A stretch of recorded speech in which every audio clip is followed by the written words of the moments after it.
However, what the government may claim, despite what the government may claim, the facts speak for themselves. According to Castellum AI, the total Russia sanctions placed by the country since 2014 is as follows: US 1,200, Canada 900, Switzerland 800, the EU 766, UK just 271. This isn't leadership, is it? Why is the government so slow? Foreign Secretary. We have led on cutting Russia off from SWIFT. We've led on closing our airspace and closing our ports. And if we look at the total financial impact, because the aim here is to debilitate the Russian economy, the sanctions that we have put on banks, defence, aviation and oligarchs add up to $364 billion. For the US, they add up to $340 billion, and for the EU, they add up to $124 billion. So we have to look at the overall financial impact, and it is much higher for the UK than for our allies. But of course, we encourage them all to do more. We need to work together. Diane Abbott. Will the Foreign Secretary speak to her colleague, the Home Secretary, about the cruel and chaotic way that desperate Ukrainian refugees are being treated by her department? It cannot be right that there is no visa application centre in Calais. And Ukrainian refugees who travel thousands of miles to Calais are being redirected to either Paris or Brussels. Does the Foreign Secretary agree that this brings the UK into disrepute? The Home Office have placed staff in Poland and Hungary to help people. They've also, the Home Secretary has announced a new pop-up application site in Lille. And I can tell the Honourable Lady that the Home Office has set up a surgery for MPs in Portcullis House, which I'm sure she would be very welcome to take any cases she has too. Harry Bowen.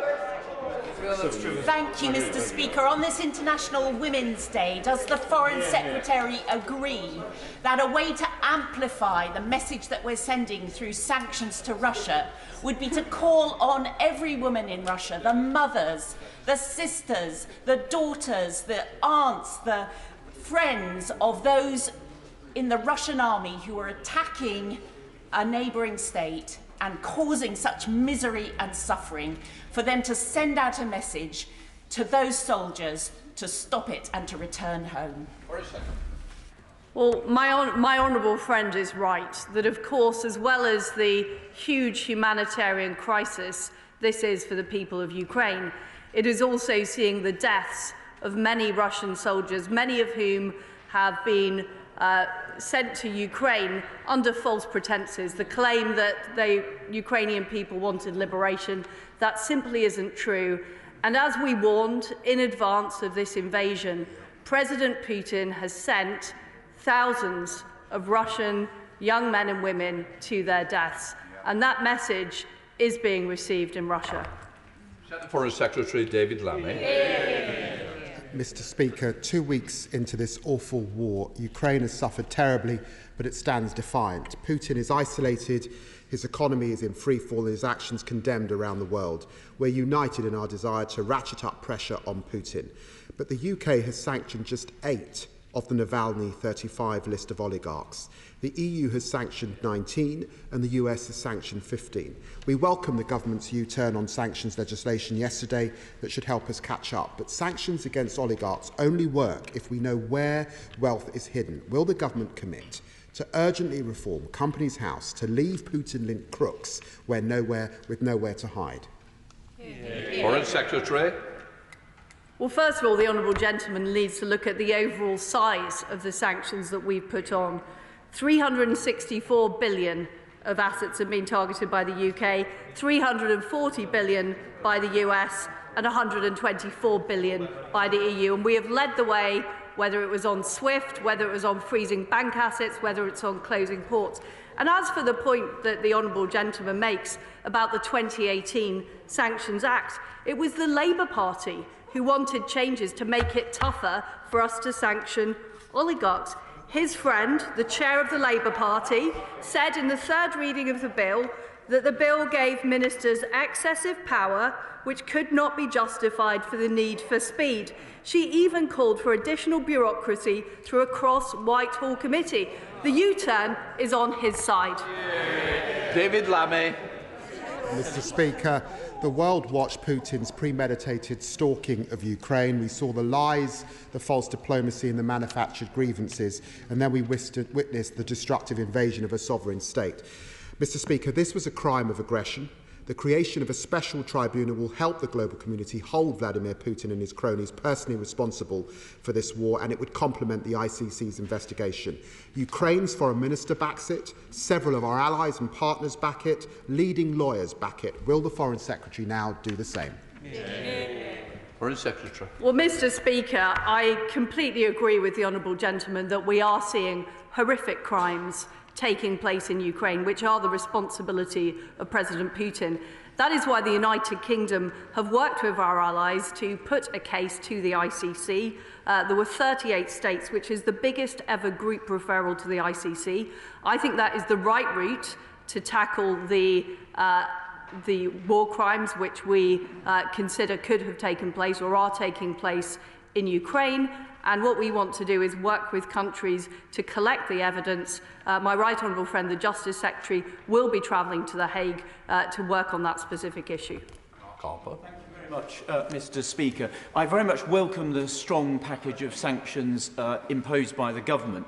But if President Putin is to understand that we're serious, then he also needs to know that we're going to be able to sustain that package of sanctions over a considerable period of time. And he's only going to believe that if we're honest with the public that it isn't just going to be a cost to Russia, but it's also going to have a significant economic cost here, and that we have to make the argument that it's necessary to pay it to keep us safe and secure in the future. And I urge the Foreign Secretary to do so.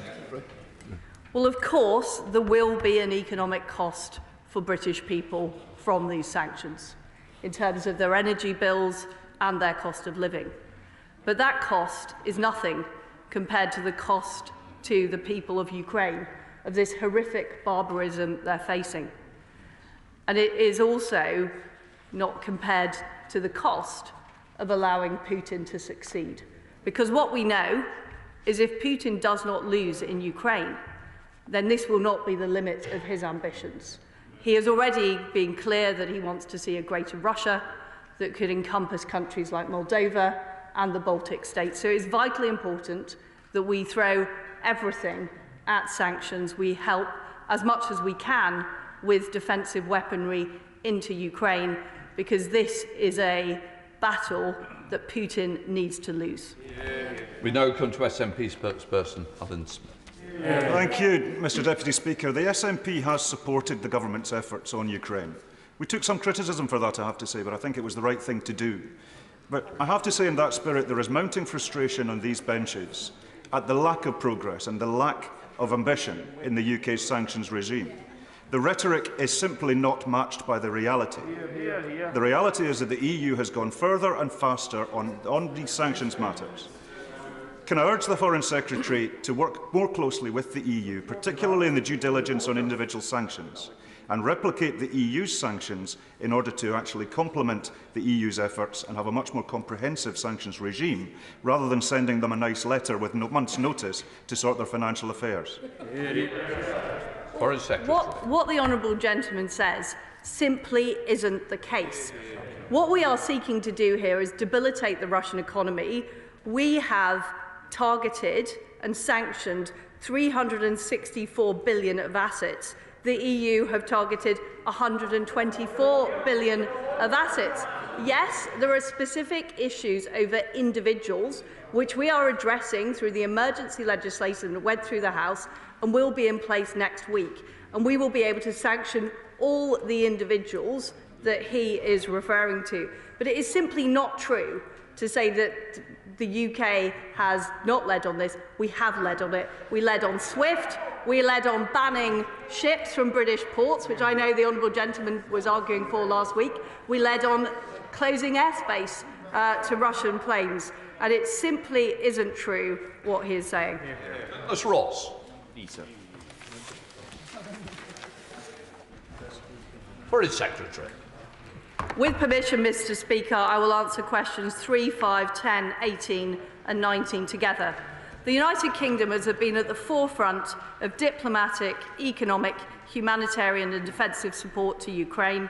The UK was the first European country to provide lethal aid to Ukraine, and my honourable friend, the Right Honourable friend, the Defence Secretary, is convening a group of countries to do more of that. We're the largest bilateral donor of aid, humanitarian aid to Ukraine, including our largest ever aid match contribution to the DEC appeal, which has now raised over £100 million.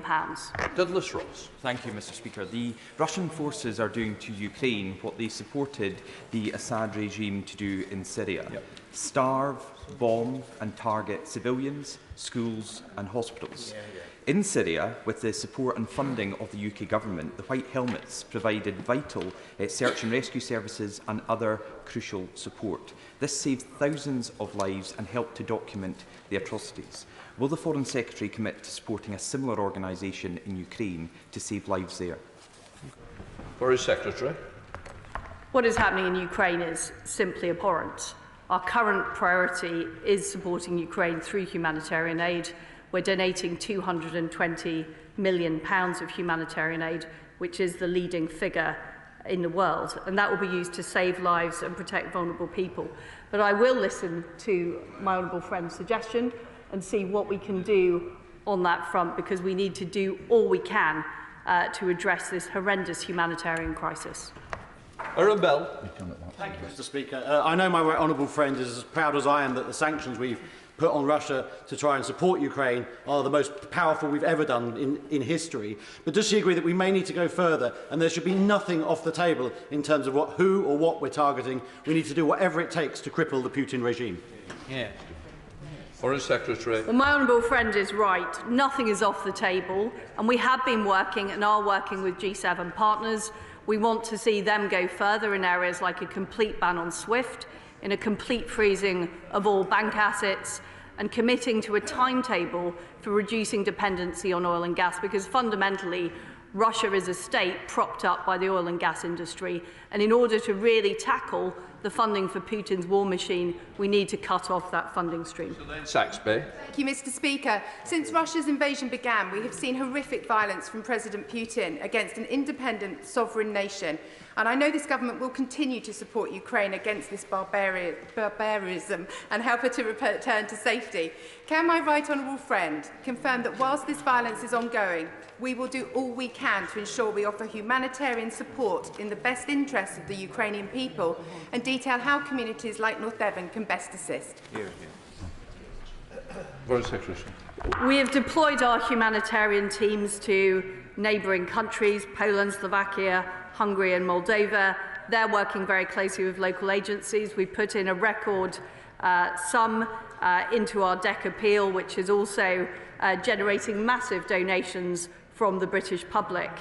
It's very important that rather than donating goods, the public are encouraged to donate cash to the DEC appeal or other trusted charities and aid organisations.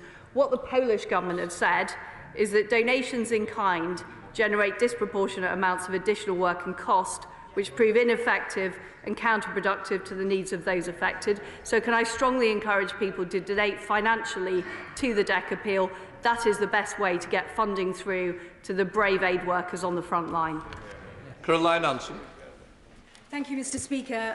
I attended a rally on Saturday in my hometown of Eastbourne, where people demonstrated their solidarity with Ukraine and, as she says, donated to the DEC appeal. But that same morning, we saw a series of televised images of very sick children having to be evacuated from the sanctuary and specialist care of their hospital setting under bombardment. Can I ask my right honourable friend what medical support we are providing to Ukraine and to neighbouring countries so these little lambs have a chance?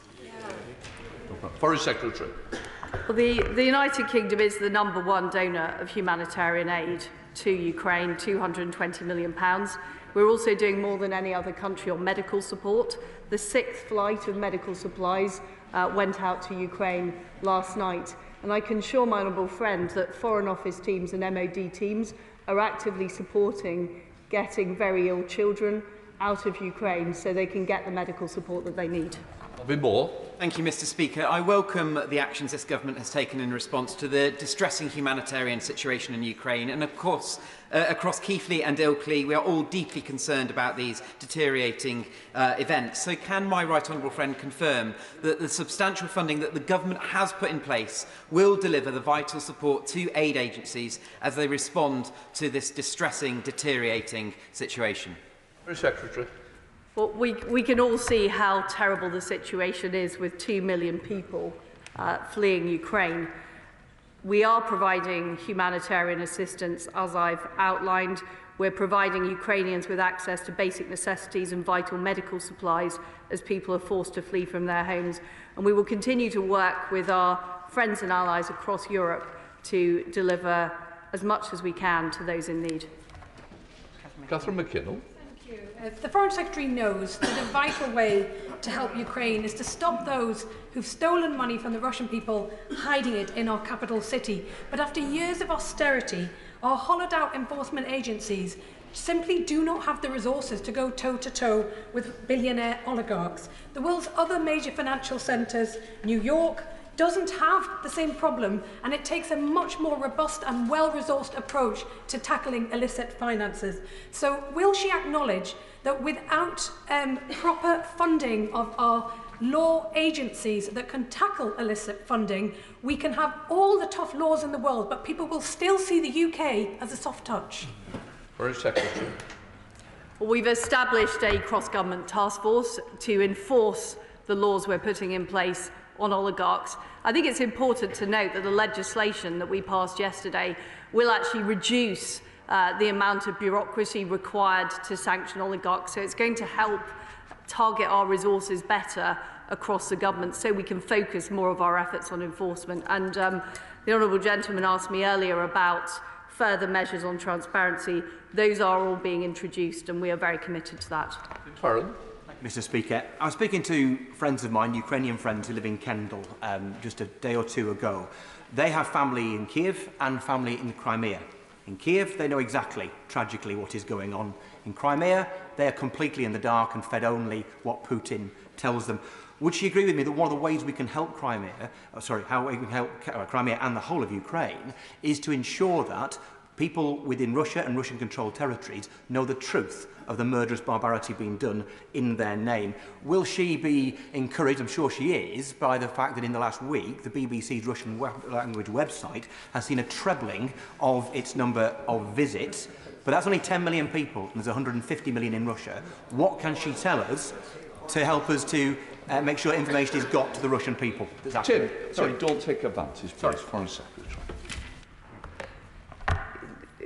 The honourable gentleman is absolutely right about the importance of the BBC in communicating to the Russian people and the fact that they have been lied to for years through disinformation, biased state TV, and we are now seeing Putin taking even more repressive measures to stop social media. One of the factors of this crisis is that young people in Russia are less likely to believe the regime because they did have access to social media. Putin is now trying to cut that off. We are working with social media companies about what we can do. We've established a cross-government information unit to communicate with the Russian people directly in Russian language.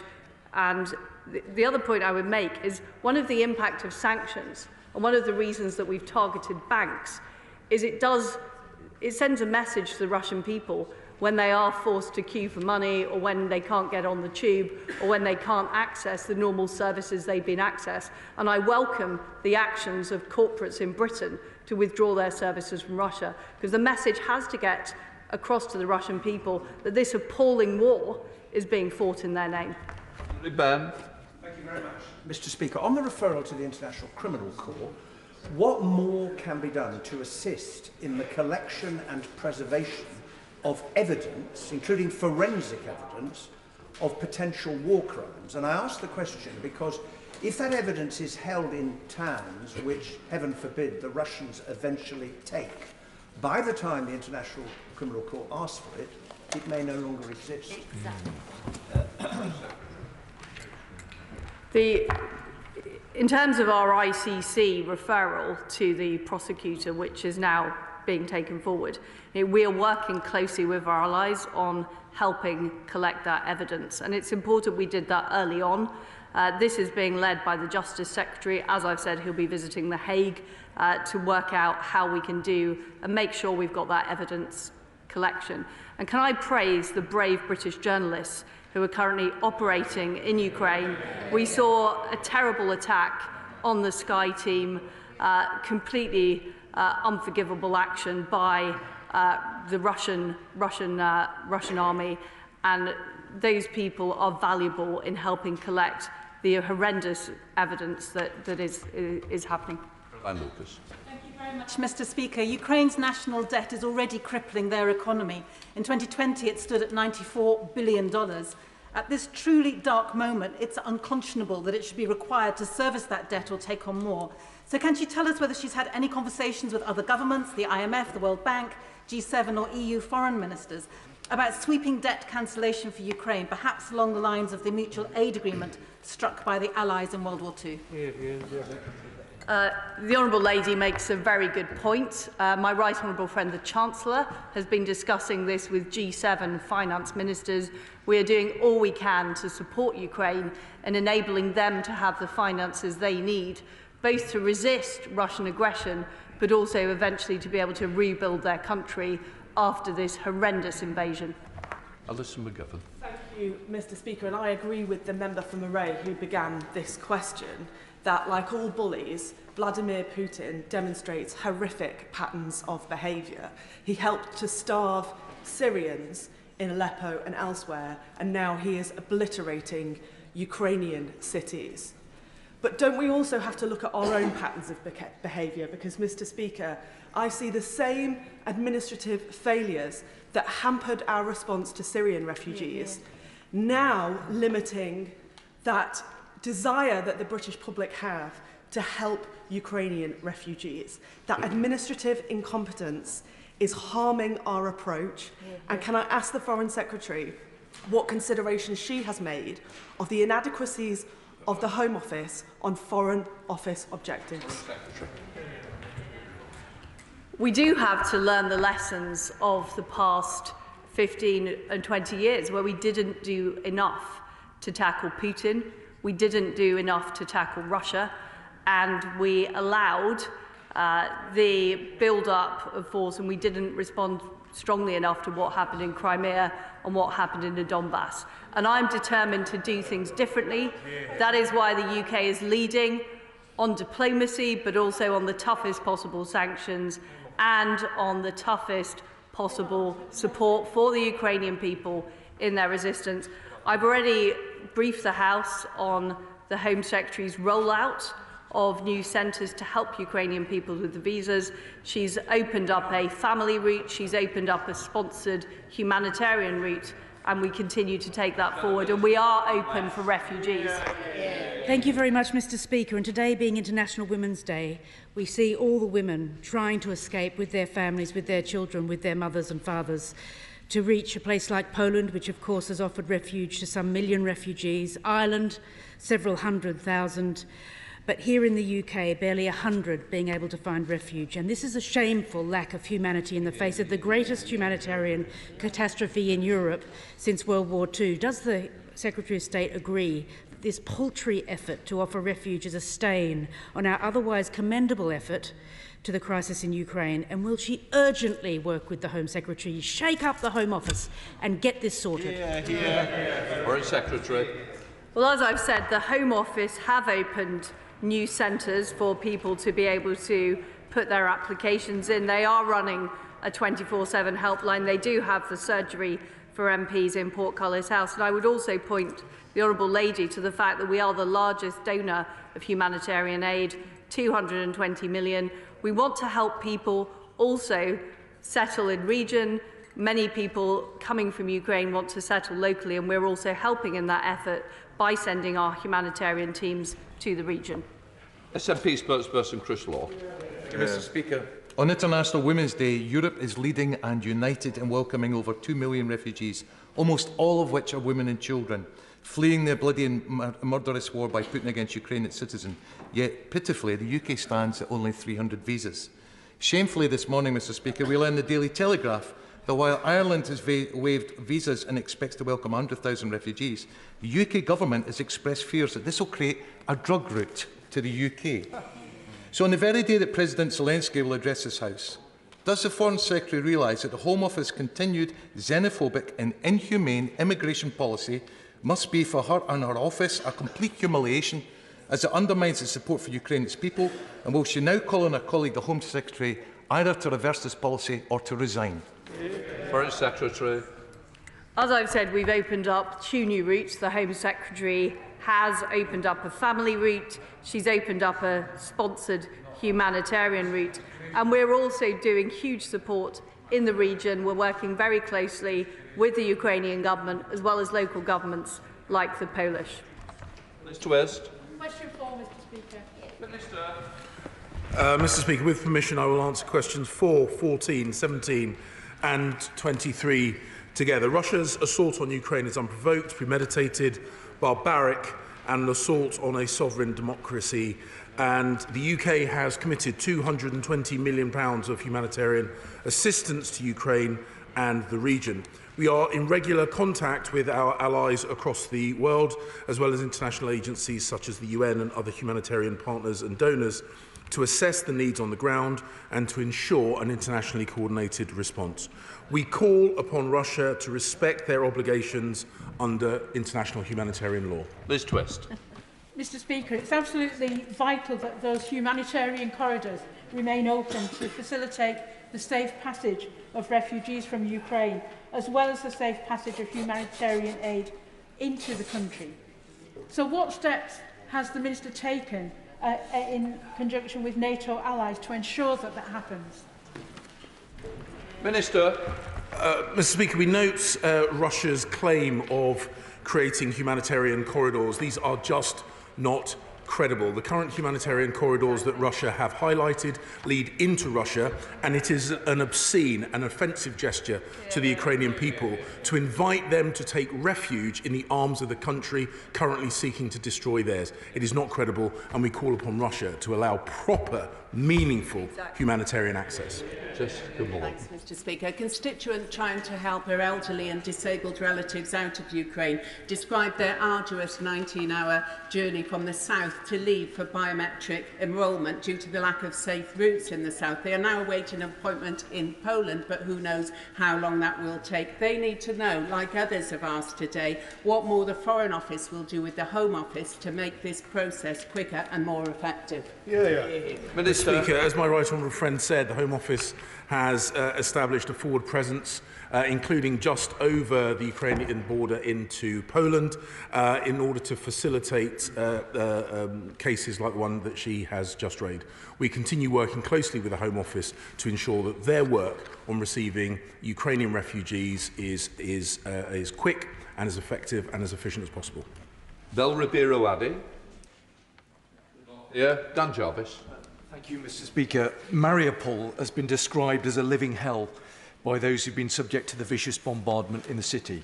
Can the Minister say what the government is doing to get people who are under siege, including brave Halo staff, rescued into some safety?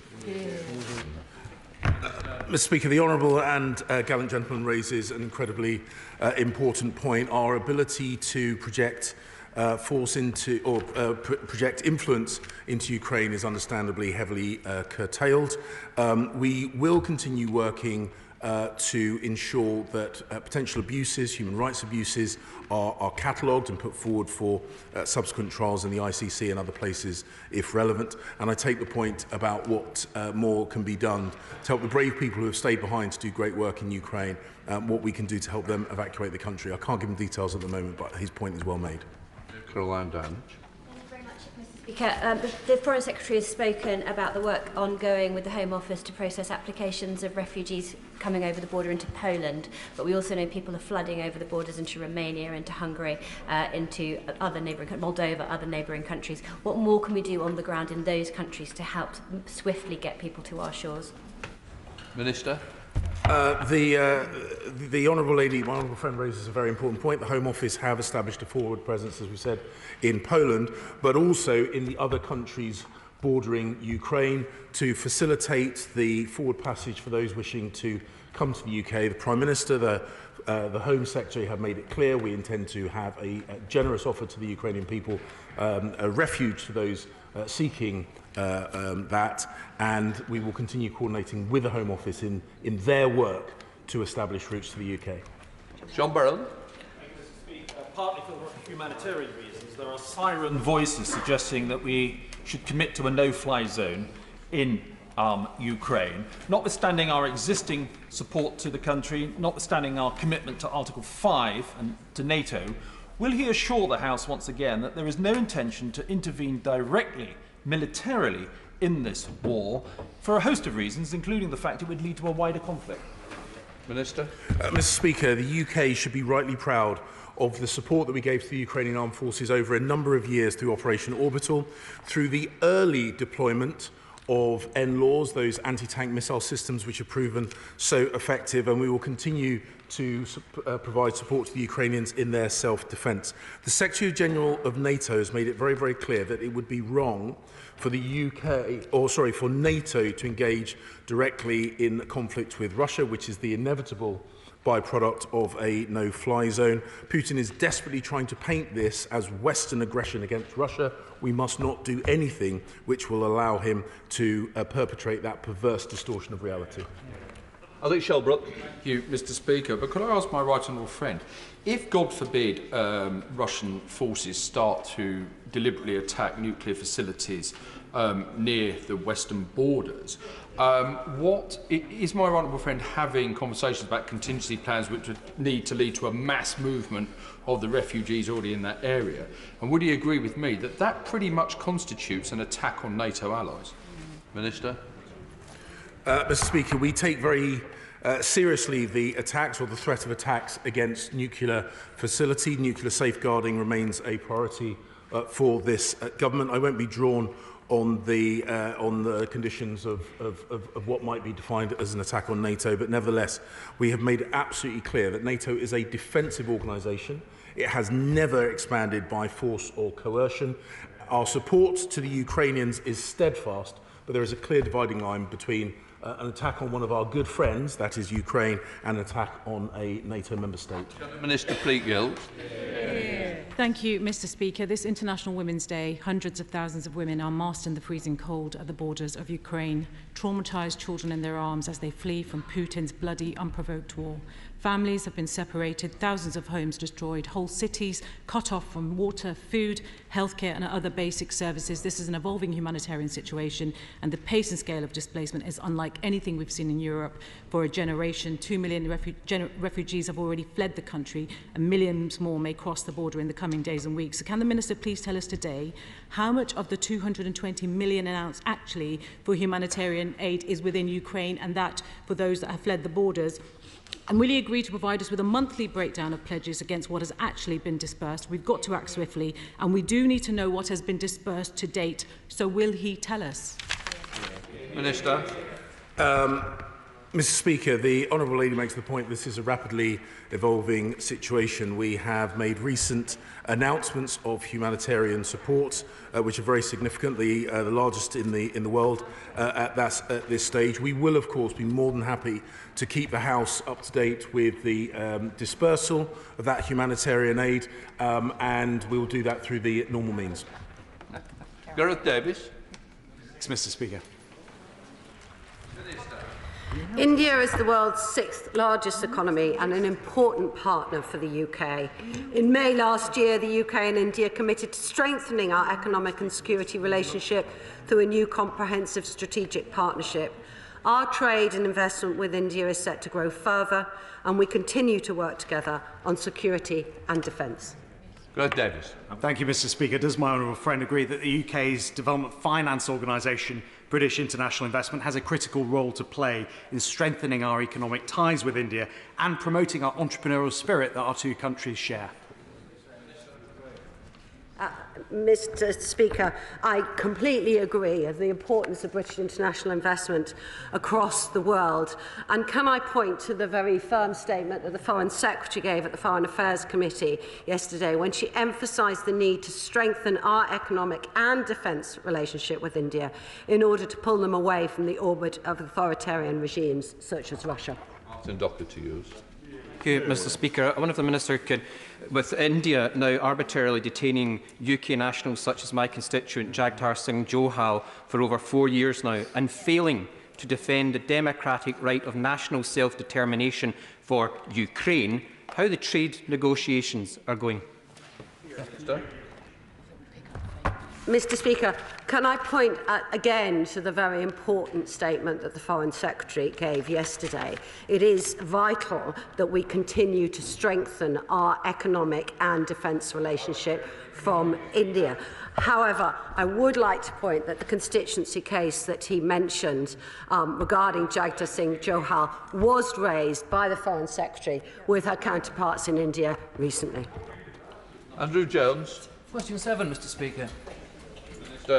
Mr. Speaker, the UK is working closely with our G7 partners to make it clear our support for Ukraine's sovereignty and territorial integrity, and that we will not accept Russia's campaign to subvert its democratic neighbours. My right honourable friend, the Foreign Secretary, is working extensively with her G7 counterparts and met with them in Brussels on the 4th of March to coordinate our response, including robust economic measures, financial sanctions in response to Russian aggression. Jones. And I thank my right honourable friend for that answer. Does he agree with me that the situation in Ukraine matters not just for European security, it matters for the whole world, and therefore we need a global response? Our global allies must join us in taking a tough stance on sanctions and strong support for the people of Ukraine. The attack on a democratic nation may have taken place on our continent, but it has significant global implications. My honourable friend is absolutely right. My right honourable friend, the Foreign Secretary, discussed our potential sanctions response with G7 partners in Liverpool late last year, and he is absolutely right. The eyes of the world are watching our response to this, and the message we must send is absolutely clear, that the G7 and the wider international community, including countries in the Far East, many, many miles from this conflict, are resolute in standing up against this kind of aggressive behaviour, and we will maintain that position. Minister Stimgoiter. Thank you, Mr. Speaker. I welcome what the Minister said about coordination with the G7 on Ukraine. But would he also agree with me that Putin seeks to create instability and insecurity elsewhere in Europe at the same time, including in the Western Balkans, in Moldova and, of course, in the Caucasus? Could he tell us what he's been doing with G7 counterparts and indeed our partners in the EU to address those attempts to create instability across the rest of Europe? Minister. Mr. Speaker, the Prime Minister, my right honourable friend, the Foreign Secretary, met with the Prime Ministers and representatives of the Western Balkans just last week. He is absolutely right that we mustn't allow the situation in Ukraine to have a destabilising effect on other parts of the continent, or indeed, as my honourable friend said, other parts of the world. We will continue our close engagement with partners in the region and beyond to ensure that we deal with the situation in Ukraine and do not allow it to have a destabilising effect more broadly. Julian Lewis. Thank you, Mr. Speaker. Now that the free world has woken up to the reality of the cold-hearted ruthlessness of Putin's police state, does the Minister agree with me that the most important thing that members of the G7, who are also members of NATO, can do to secure European security is to raise their defence budgets to levels that we used to spend when faced with this sort of confrontational approach from Russia? Minister. My right honourable friend makes an incredibly important point. The UK is, I think, rightly proud of the fact that we have consistently met our 2% of GDP target for NATO expenditure. We warmly welcome the recent commitment of the German government in what is, I think, a politically bold and incredibly important move to increase their defence spending. This situation in Ukraine is a reminder that peace comes at a price, and we have to be willing to pay that price to maintain peace. Now go to topicals. Barbara Keeley. Topical number 1, Mr. Speaker. Foreign Secretary. Mr. Speaker, Putin's actions have shattered European security. In response, we've been at the forefront of providing support for Ukraine, stepping up sanctions to debilitate the Russian economy that funds Putin's war machine, isolating Russia on the world stage and strengthening NATO's eastern flank. We cannot have a world where might is right and sovereignty and territorial integrity are trampled. I'm rallying our partners to boost support for Ukraine and strengthen our collective defence. Barbara Keeley. Mr. Speaker, there have been reports of several actions by Russian forces in Ukraine which violate the laws of armed conflict, including reports today of the shelling of a hospital in Mariupol. Can I join my honourable friend, the member for Leeds Central, in underlining how important it is to document these incidents so that those responsible can eventually be held to account for their actions? But also, will the government do all it can to ensure the creation of a special tribunal to investigate the crime of aggression? Because the Ukrainian people deserve justice. Foreign Secretary. Well, I agree with the Honourable Lady about the appalling atrocities that are taking place and the need to document those atrocities. That's why the UK, with partners, 38 states, put the referral to the ICC, and that's why we're working very hard with our partners to collect that important evidence. Thank you, Mr. Speaker. Putin's Russia has been making aggressive statements towards Sweden and Finland. Does my right honourable friend agree with me that the UK should be very supportive of their application to NATO should they decide to apply, and we should look to expedite that, again, should they decide to apply? Mr. Speaker, NATO has a strong partnership with Sweden and Finland. Our close coordination, I can assure her, will continue. Our relationship with Sweden and Finland extends to our value partnership in security and defence, bilaterally and through regional groups such as the Joint Expeditionary Force and the Northern Group. I note closely what she said about future applications to join NATO from these states. Shadow Minister Fabian Hamilton. Thank you, Mr. Speaker. Mr. Speaker, Vladimir Putin's decision to severely restrict the BBC World Service in Russia is, I'm sure we'll agree, an attack on freedom of speech and accurate, trustworthy, excellent journalism. The BBC has provided reliable information to the Russian people as Putin wages an illegal and unprovoked war, which he claims to do in their name. Will the Minister therefore tell us what steps he is taking to ensure that the BBC World Service isn't targeted further in both Russia and across the rest of the world? Mr. Speaker, this government is firm in its defence of media freedom. This conflict in Ukraine has reminded us, if indeed we need reminding, how important the job of independent, honest journalism is internationally. The BBC World Service is a jewel in the British Crown, and that the Russian language output that they are providing is incredibly important, allowing Russians to understand what is being done perversely in their name. Rob Butler. Russia's invasion of Ukraine demonstrates the dangers of autocratic regimes all too vividly. So can my right honourable friend assure the House that the UK actively supports the right of people to determine their own future wherever they are in the world, not least in Taiwan? Foreign Secretary. The world, including China, are watching how we and our partners respond to Russian aggression in Ukraine.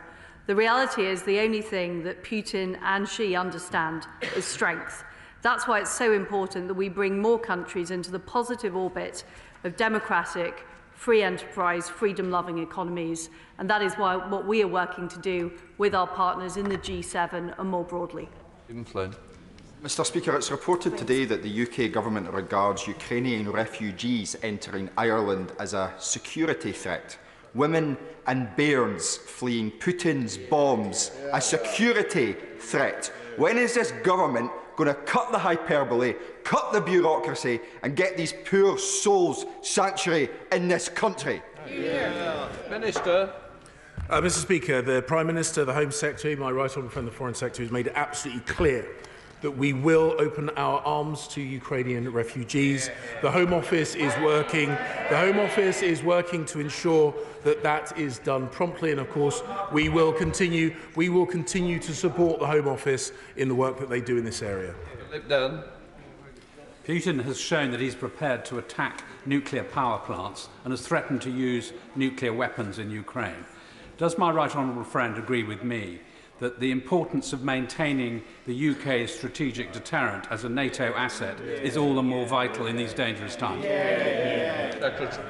Well, my honourable friend is right about the reckless actions of President Putin and the destabilisation and the attempted destabilisation of nuclear facilities. And the United Kingdom called this out at the UN Security Council. President Putin is trying to distract from his appalling invasion of Ukraine and the fact that it is not according to plan by resorting to increased rhetoric. And we simply shouldn't respond to these threats. Jessica Morton. Thanks, Mr. Speaker. The Financial Times reported today that UK taxpayers may be forced to foot a £43 million bill for loans taken out by Russia's biggest coal company and underwritten by the government's export agency. Can I ask the Foreign Secretary if she knows who the International Secretary was at the time that the deal was agreed with one of Russia's richest oligarchs, and whether the Minister in question personally authorised the agreement? Who wants it? Foreign Secretary. Well, I know from my time at Trade that those agreements tend to be signed off by officials. Douglas Ross. Thank you very much.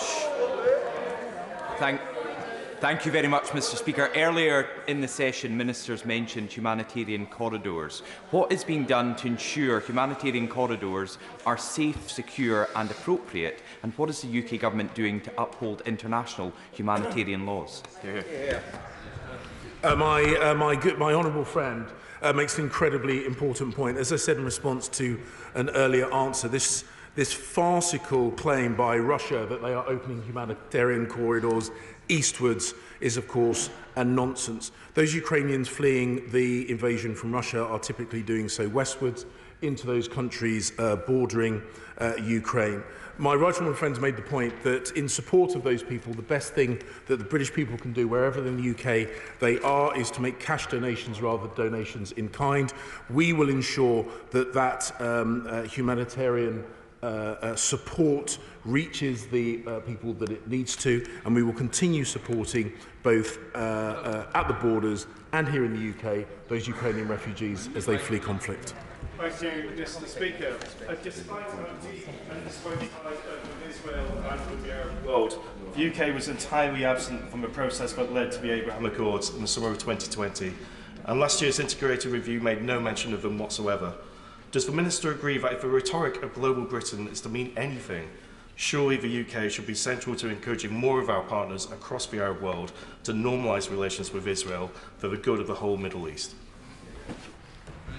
Thank you, Mr. Speaker. The Foreign Secretary has made clear her commitment to the Abraham Accords at the Gulf Cooperation Council UK Foreign Ministers meeting on the 20th of December. The UK warmly welcomes the historic steps taken to agree normalisation agreements between Israel, Bahrain, the United Arab Emirates, Morocco and Sudan, and we will continue to work with the US and regional partners to actively encourage further dialogue between Israel and other countries in the region to work towards a more peaceful and prosperous future. Dr. Jamie Wallace. Thank you, Mr. Speaker. Does my right honourable friend agree that in order to deter foreign states from sponsoring or launching cyber attacks on the United Kingdom, that now is the time, especially considering recent Russian aggression, to show the world that Britain is willing and able to retaliate? Foreign Secretary. The UK remains vigilant to cyber threats, and we're ready to defend against them, working closely with our allies to deter, mitigate and attribute malicious cyber activity. And we have been very active in calling out the terrible cyber activity by the Russian government. And of course, we will consider all levers of power to protect the UK's security. Sarah Champion. Mr. Speaker, a year ago, the former Foreign Secretary commissioned an equalities impact assessment into the government's aid cuts. We have been trying for almost that length of time to get the document into the public domain. Today is International Women's Day. Will the Foreign Secretary publish the report by 4 p.m. today? Well, the Honourable Lady knows that in the budget we are doing this year, we are restoring the aid budget for women and girls back to its previous levels, and we're also restoring the humanitarian aid budget.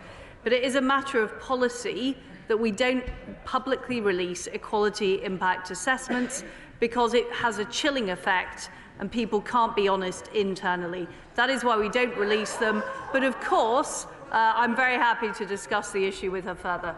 Committee, Tom Tugendar. Thank you very much, Mr. Speaker, and thank you to my right honourable friend for bringing us on to International Women's Day. Today is obviously an important day for celebrating the actions of so many courageous women around the world. Will she perhaps speak, however, to those who have been made particular victims today, those who have been chased out of their homes, those young women who have been sold into trafficking, not supported as refugees, those women who are even now being brutalised in North Africa as they're being forced over the border as slaves into southern Europe? Will she please speak to the action that her department is taking to defend those women and girls? Well, my right honourable friend makes an extremely good point about how many women and girls are suffering, and COVID has made that situation worse. That is why we are restoring our humanitarian budget.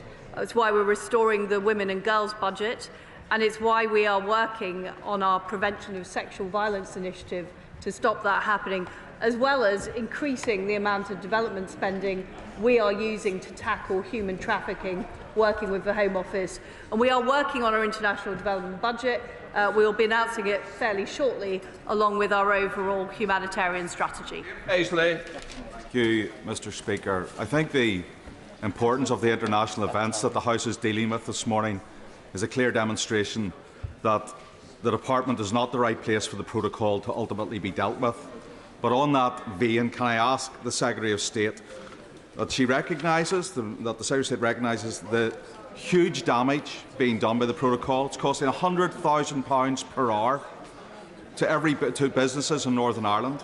It's damaged the sovereignty of Northern Ireland's place in the United Kingdom. It's costing haulage 27% increase in prices.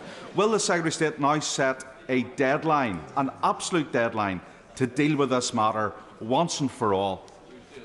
For a second.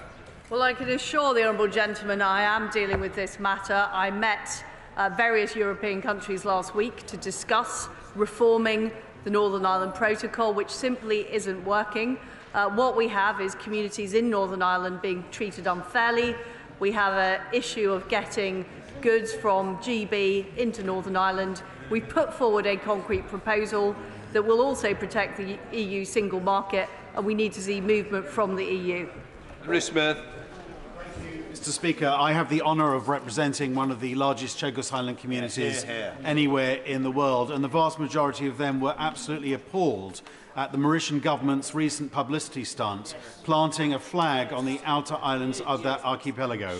Can I get a reassurance from my right honourable friend that we support UK sovereignty of the British Indian Ocean Territory?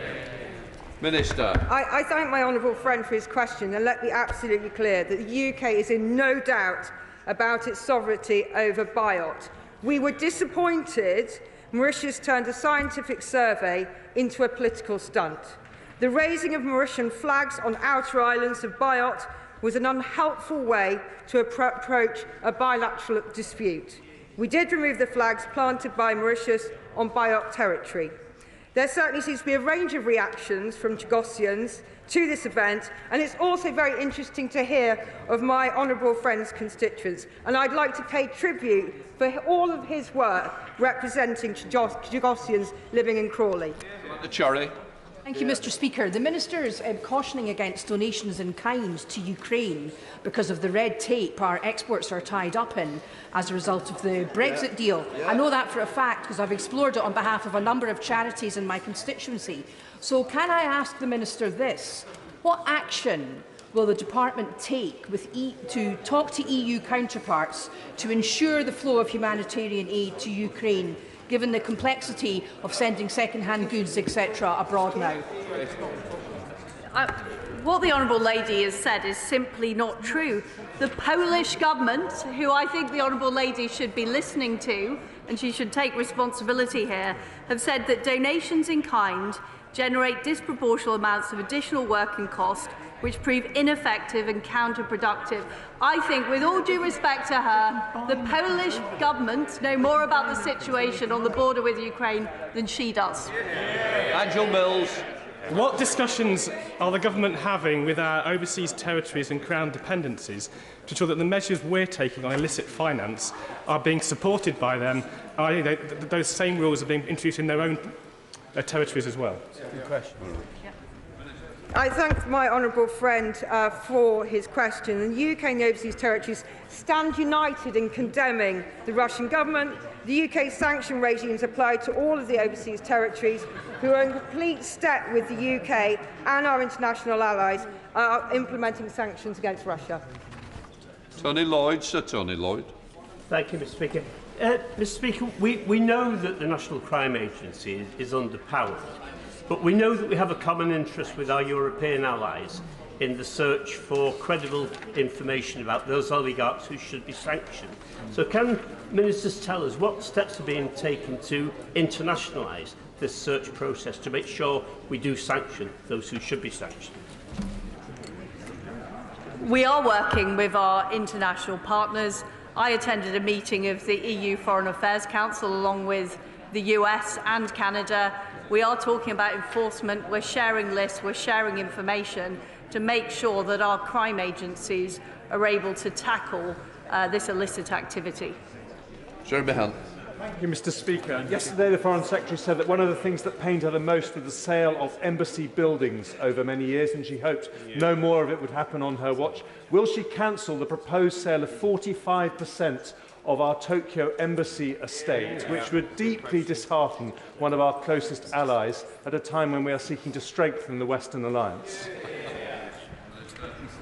I share my honourable friend's deep attachment to our Tokyo facilities, and I'm working very hard with our officials on what we can do to make sure that we retain our terrific presence, which is just over the road from the Imperial Palace in Tokyo, and any help that my honourable friend would like to give me as chairman of the APP Japan is very welcome, including financial assistance and help with the Treasury. Mr. Speaker, what representation has the Minister made to our counterpart in Kazakhstan on the use of force by security forces on people protesting against living standards and B, the repression of peaceful protest? Thank you.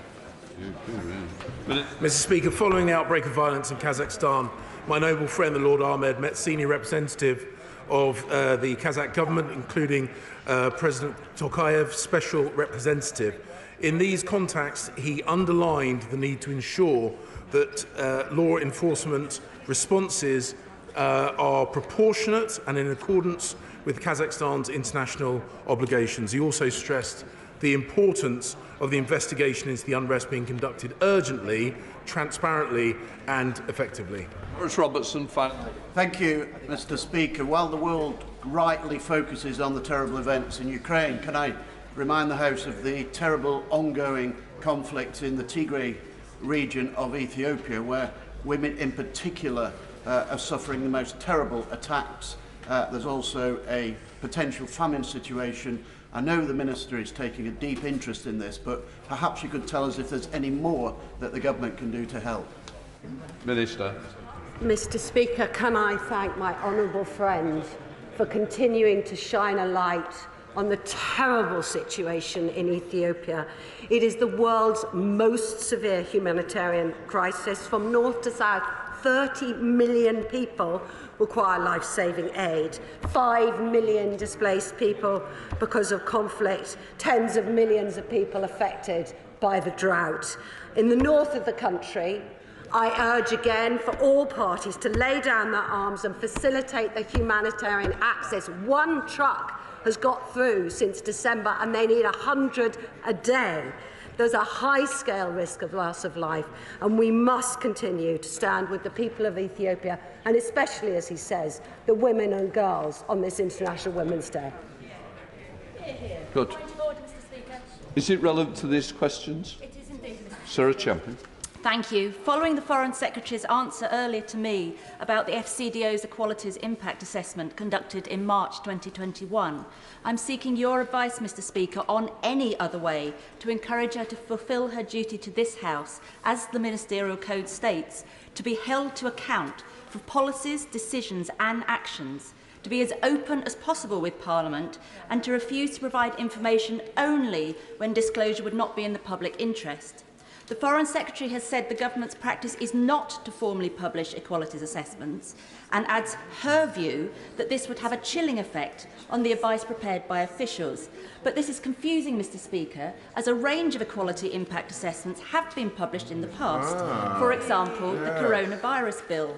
And no one will be surprised that the former DFID's commissioning of independent reviews of its assessment work in the past, as well as ICAI's also examining such issues. Fundamentally, it is deplorable that the Foreign Secretary used the fact of this assessment to celebrate her department, but will not put the information into the public domain. We're ready for an answer. I think it will be helpful. It's very important that scrutiny committees have access to relevant papers and records to do the job the House has delegated to them.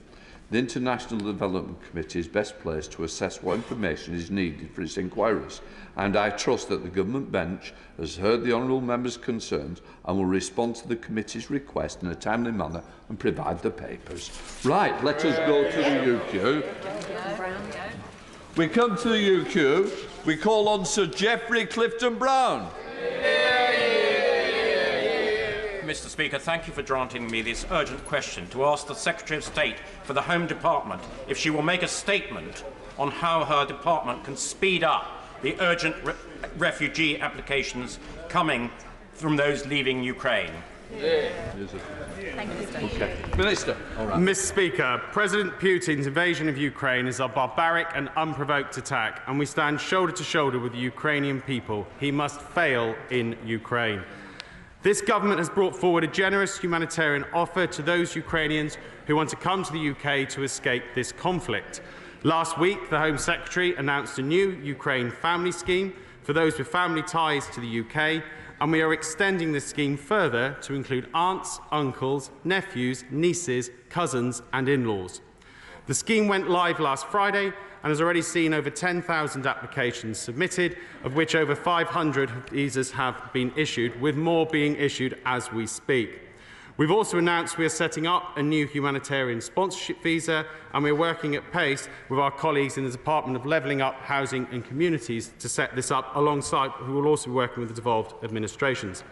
We have made significant progress in a short space of time, on top of the first phase of the package my right honourable friend, the Home Secretary, set out to this House last week. I would also remind the House a crucial part of the application process is providing biometrics, so we can be sure applications are who they say they are. Sadly, we are already seeing people presenting at Calais with false documents claiming to be Ukrainian. With incidents like Salisbury still in our minds, the governments will not take chances with the security of this country and our people. Our friends in the United States, Canada and Australia are rightly taking the same approach as we are. I would like to update the House, though, on the measures we are taking to speed up and process the applications and ensure we can help applicants as quickly as possible. We have surged staff to key visa application centres across Europe, particularly in Poland, and moved more biometric kit to support them. We've ensured casework teams are standing by in the UK to process applications to ensure no delays. We will also be establishing a larger presence in northern France to help Ukrainians in the region. It is essential we do not create a choke point at places like Calais, where there are dangerous people smugglers present, but also to ensure the smooth flow of people through the system from across Europe. Alongside this, we are working with our embassies around the world to ensure we use our diplomatic channels to support our efforts and to provide the latest information. Mr. Speaker, we have taken decisive action, and we are now providing regular public updates on our caseworking numbers, and will continue to keep the House updated on this progress. Geoffrey Clifton-Brown. May I thank my honourable friend for that comprehensive answer. Mr. Speaker, it is very impressive that the Prime Minister and this government have taken such a world-leading role in uniting the West, imposing one of the toughest sanction regimes and providing military support for Ukraine. However, the UK has always been generous in admitting refugees, especially in times of crisis in Europe, dating back to the Huguenots. Concerned constituents have contacted me, so could my honourable friend please tell the House how we can speed up the necessary processing of refugees, leaving this truly awful situation in Ukraine? Could he also update the House on what is happening in Calais, so that they can be processed either there or close by providing transport? I understand we require a process to securely check applications that are made, not only for security reasons, but also so that we can provide the support in this country. But however, we surely could speed the process up by, for example, rewashing biometric and other data that we already have. We need efficiency, but also humanity when processing applications of refugees from Ukraine, and we should warmly welcome those refugees to this country. Minister. Thank you, Mr. Speaker. I thank my honourable friend for the way he put his questions, and he is right. You know, we have stood forward as a country to support Ukraine, not least in supplying it with the very weaponry that's being used to defend people's homes and to push back this barbaric and unprovoked attack on their nation. I appreciate the concerns that there are. I can say today, we are training new caseworkers who, as of tomorrow, will be taking more decisions. We are looking to review what we can to use some of the technology we have around, for example, what we deployed for the British nationals overseas route and how that could be brought into effect as well. Also reviewing some of the requirements biometrics around under 18s as well to, again, free up points in these appointments in visa application centres. And also in terms of specific points around northern France, we are looking to establish a presence in Lille and also potentially to look at transport as well, options from Calais to Lille. There are issues with providing particular application points at the port, but we are looking at how we can do it, and we expect that to be set up within the next 24 hours. We come to Shadow Home Secretary Yvette Cooper. Thank you, Mr. Speaker. I think it is deeply disappointing that the Home Secretary isn't here to respond, given the gravity of this issue, especially after she gave wrong information to the House several times yesterday. 2 million refugees have left Ukraine. Other countries are supporting hundreds of thousands of people. The Home Office is currently issuing just around 250 family scheme visas a day. Most people want to stay close to home, but some want to come here to join family or friends, and we should be helping them. Instead, most people are still being held up by Home Office bureaucracy or being turned away. Yesterday, the Home Secretary told the House twice that a visa centre en route to Calais has now been set up, but it still doesn't exist. The Foreign Secretary just said it might be in Lille, over nearly 75 miles from Calais. The Home Office said this morning that no decision had been taken. Well, which is it? Has it? Where is it? Can people get there yet? The Home Secretary said yesterday it's wrong to say we're just turning people back, but there are 600 people in Calais right now who've been turned back and are being told to go to Brussels, where the visa centre only is open 3 days a week, or Paris, where people are still being told the next appointment is the 15th of March, a week away. In Warsaw, people are also still being told the next appointment is the 15th of March, a week away. And in Rzeszów, the booking system seems to have completely broken down this morning. They're sending people away. The Home Office was warned by the Chief Inspector in November that the geographical spread of centres, of visa application centres, was a real problem for vulnerable applicants, leading to difficult journeys. Yet they did nothing about it, even when they were given weeks of warning by British intelligence that an invasion was coming. Yesterday, the Home Secretary also told me elderly aunts were covered by the scheme. 2 hours later, the Home Office helpline said no, they were not. I welcome the inclusion of those extended relatives, but the government should not be continuing to change this in a chaotic way rather than opening the system properly. So will the government urgently set up emergency visa centres at all major travel points, do the security checks on the spot, and then issue emergency visas for Ukrainians, all family, but not just family, so they can come here and the UK can do our historic bit to help refugees fleeing war in Europe, as we've done before. Well, thank you, Mr. Speaker. In terms of the point on setting up a facility in northern France, the answer was in the comments I've just made, in terms of Lille and in terms of setting up in the next 24 hours. In terms of the numbers she quotes, as I touched on, we are training more decision makers as we speak. We are pulling people in from across UKVI to ensure that there is literally an almost frictional approach to caseworking in this, and we will see the number of visas issued each day ramp up each day as we go forward. But, you know, this is a complex scenario. We have seen, as I've touched on already in the statement, people present themselves at Calais port pretending to be Ukrainian. Now, I appreciate some opposite may think that's not an issue, but I think we only need to look at some of the statements coming out the Kremlin to see which countries are very much in the crosshairs of Mr. Putin's Russia and regime, and also only have to look back a short period ago to see the impact on this country, in this country, of attacks by those pretending they come here to look at a cathedral spire. So we will move out to extend.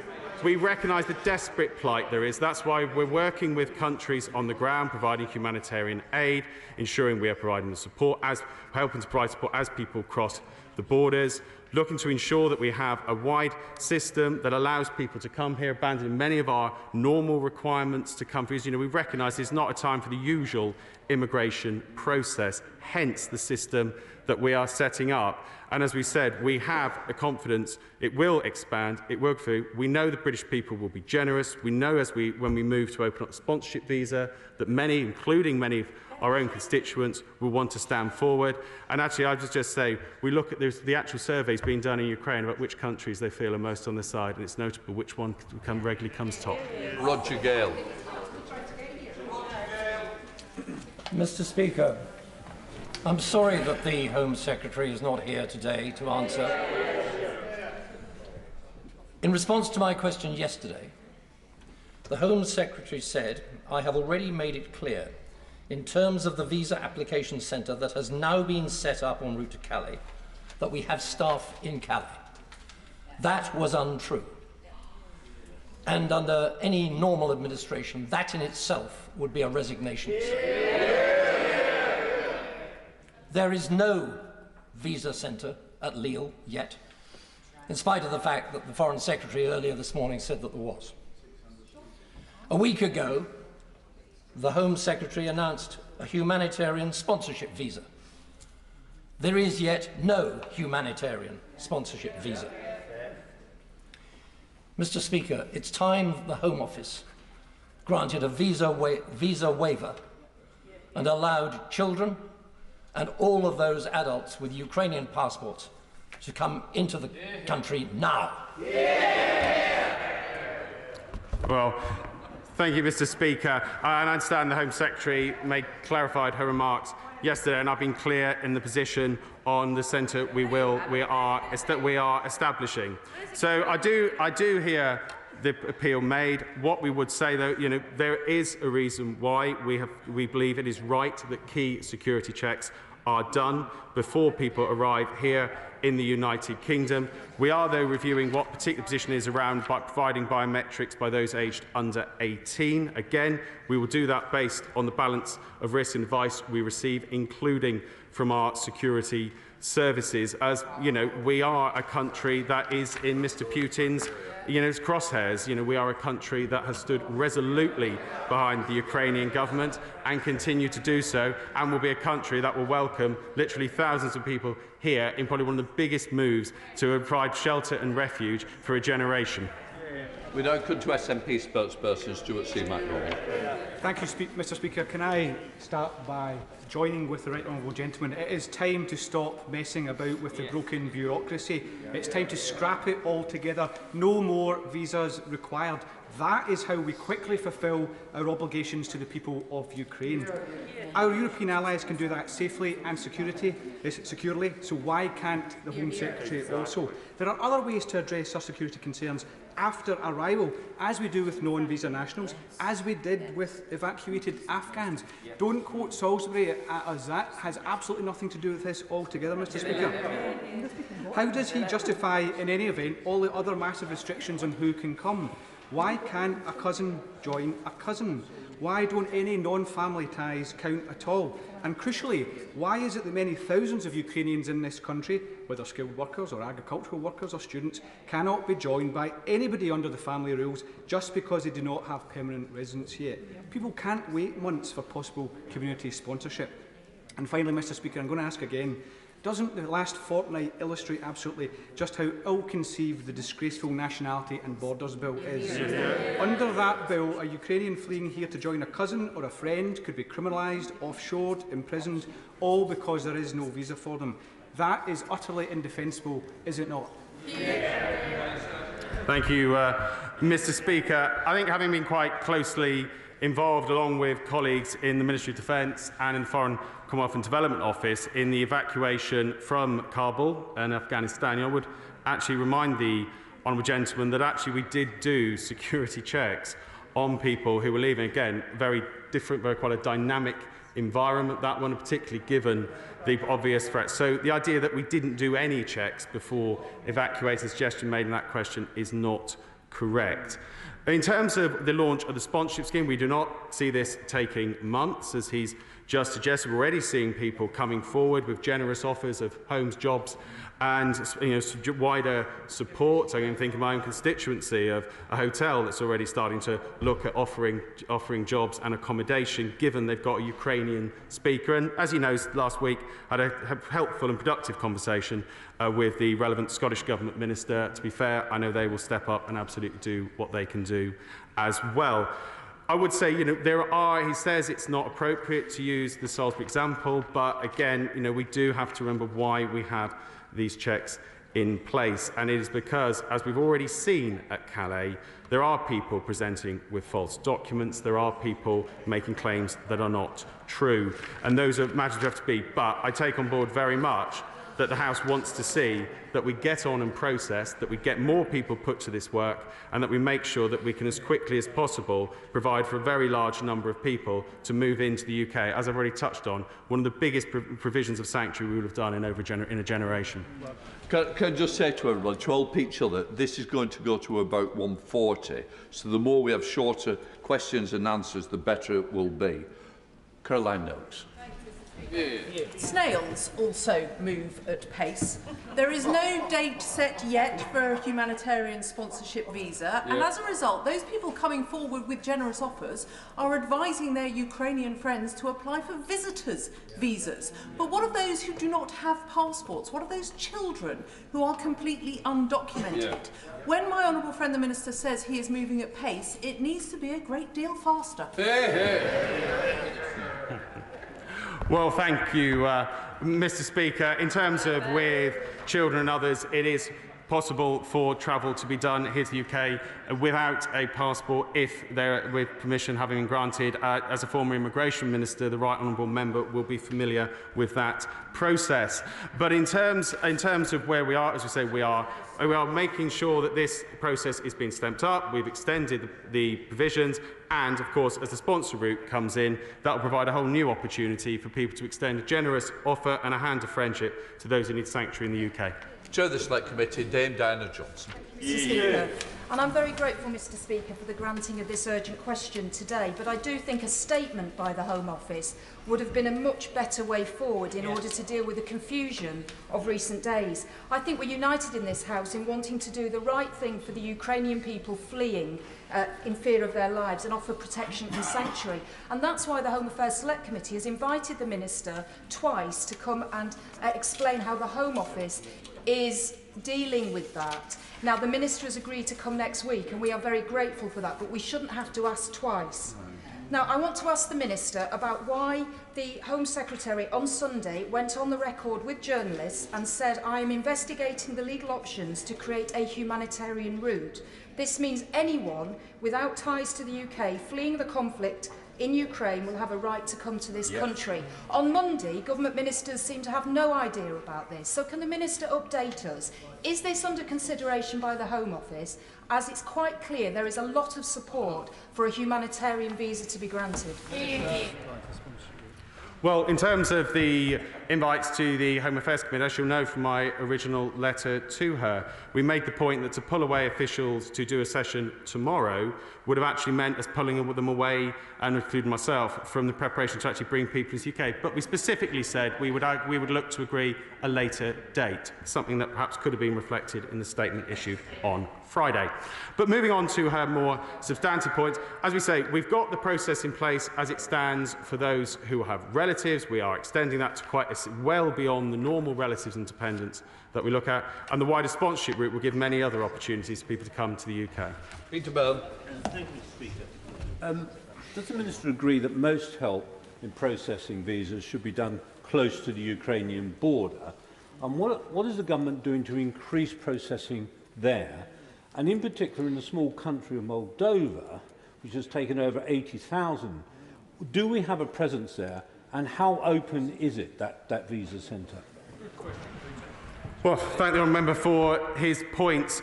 We do have visa application centres in the countries bordering Ukraine. We've certainly stepped up capacity there, particularly in the EEA, because normally EEA nationals, it's a very low number of people who actually need to go to a visa application centre. So we've been stepping up and bringing in resource from other areas to bolster them. There is a visa application centre in Moldova.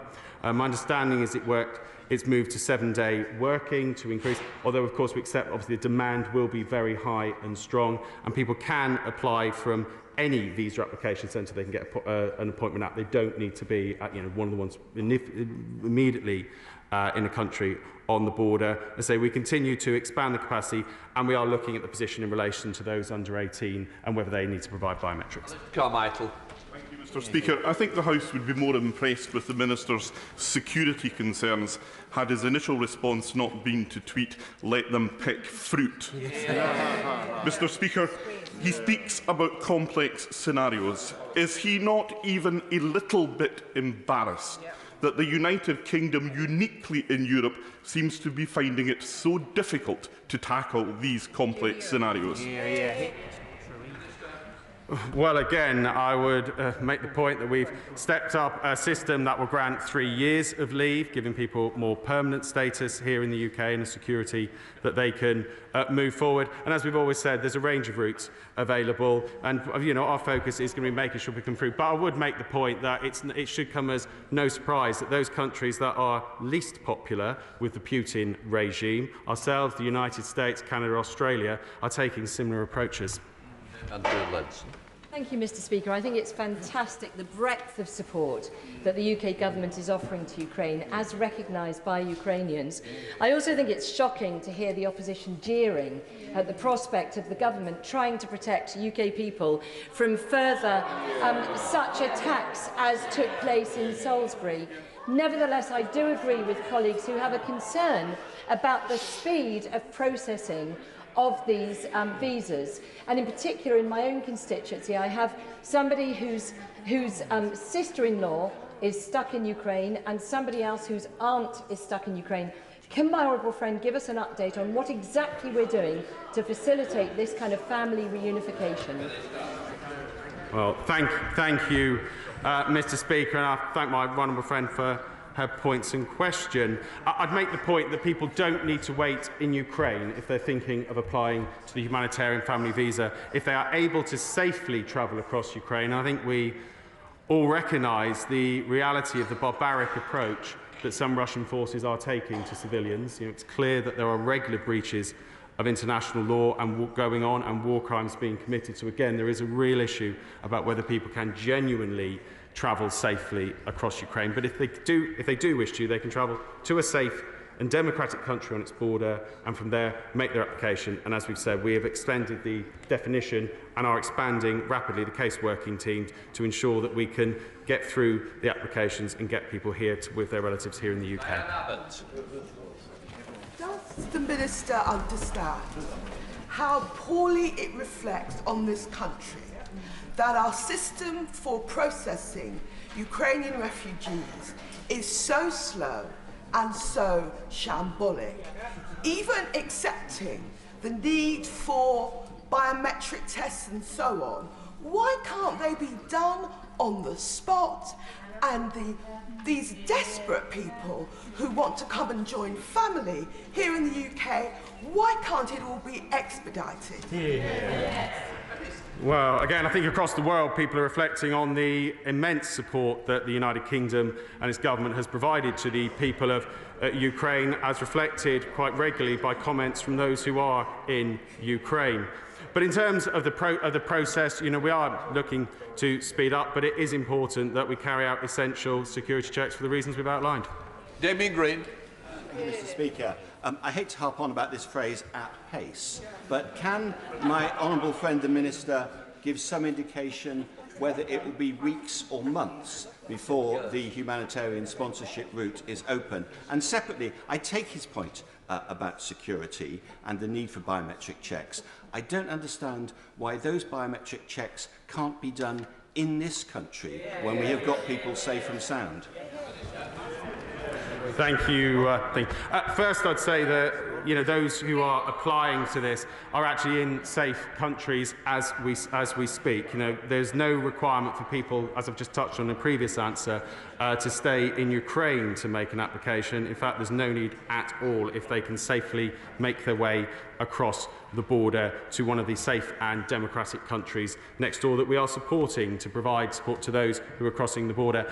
There are, I think he would know from his own experience, a range of reasons if we bring people into the country to perform checks, such as, certainly we don't want to go down paths of things like using immigration detention powers or things like that while certain checks are undertaken, which we do not believe would be appropriate at all.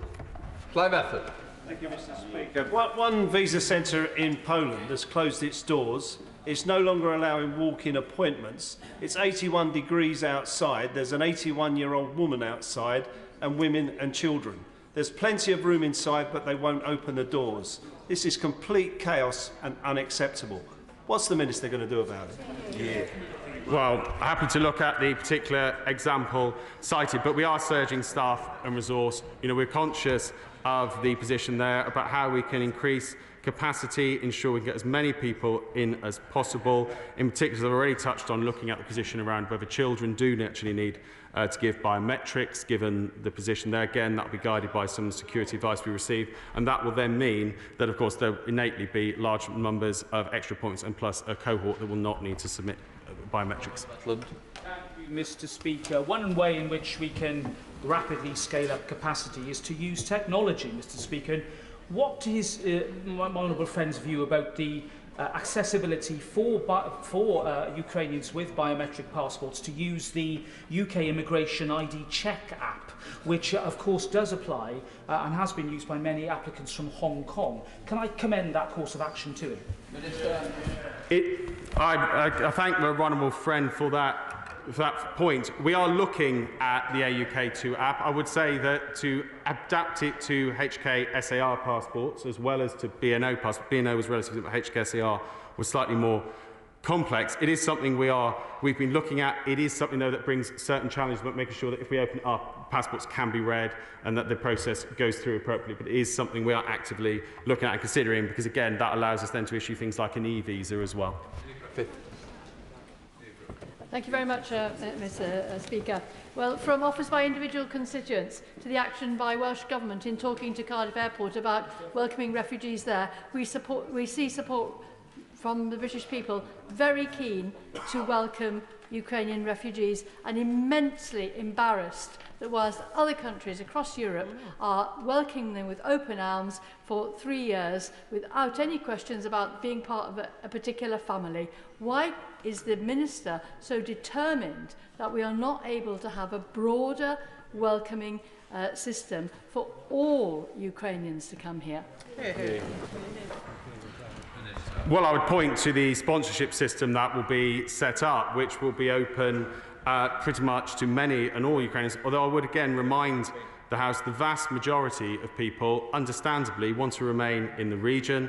They want to go home after the invader has been defeated and expelled from their country. So there is that balance. I think the idea that all Ukrainians are looking to move elsewhere is not a correct one, but it is the sponsorship scheme will allow a wide and generous offer, and of course we very much look forward to seeing offers to sponsor people coming forward from across Wales. Julian. It's about training new decision makers. How many new decision makers are being trained today? What discussions have taken place with retired decision makers and caseworkers, and what discussions have happened across government with other people used to taking decisions on behalf of Her Majesty's government on how they could assist with this issue? Thank the right honourable member for his thoughtful question. We have got 50 in training today. We are opening up bringing the whole of UKVI's quite significant resource to bear, because in our first instance would be to take decision makers off other immigration routes, i.e. people who are very familiar with immigration decisions, so that we can sort of, because they are more likely to be able to more quickly take an immigration decision in this area.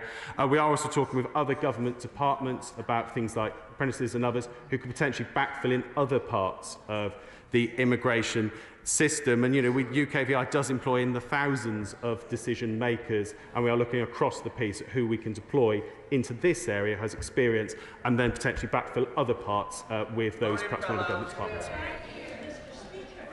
I have a list here of everything my constituent has done to get his Ukrainian wife into this country. He started with an application on the 12th of February. They lost him in the system. They lost his family in the system. I've spoken to the Minister. I've been to the hub. Today, he emailed me 4 times to say that he was in Rzeszów. He was told that the TLS system was broken, their appointment hasn't been registered, and there's no guarantees they'll be seen. Final email says, we're asked to leave the VAC. They've only managed to process 7 people, and they are down from 2 clerks to 1. He's been advised to go to Warsaw, to the embassy. He needs biometrics because nobody will look at him until he has biometrics. He's a UK national. All he wants is to get his wife and daughters back to Wishaw. Help. Thank you, Mr. Speaker.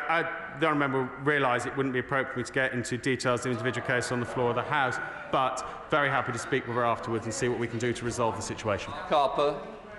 Mr. Speaker. The Minister knows, as a former Immigration Minister, I am very sympathetic to the need to do appropriate security checks.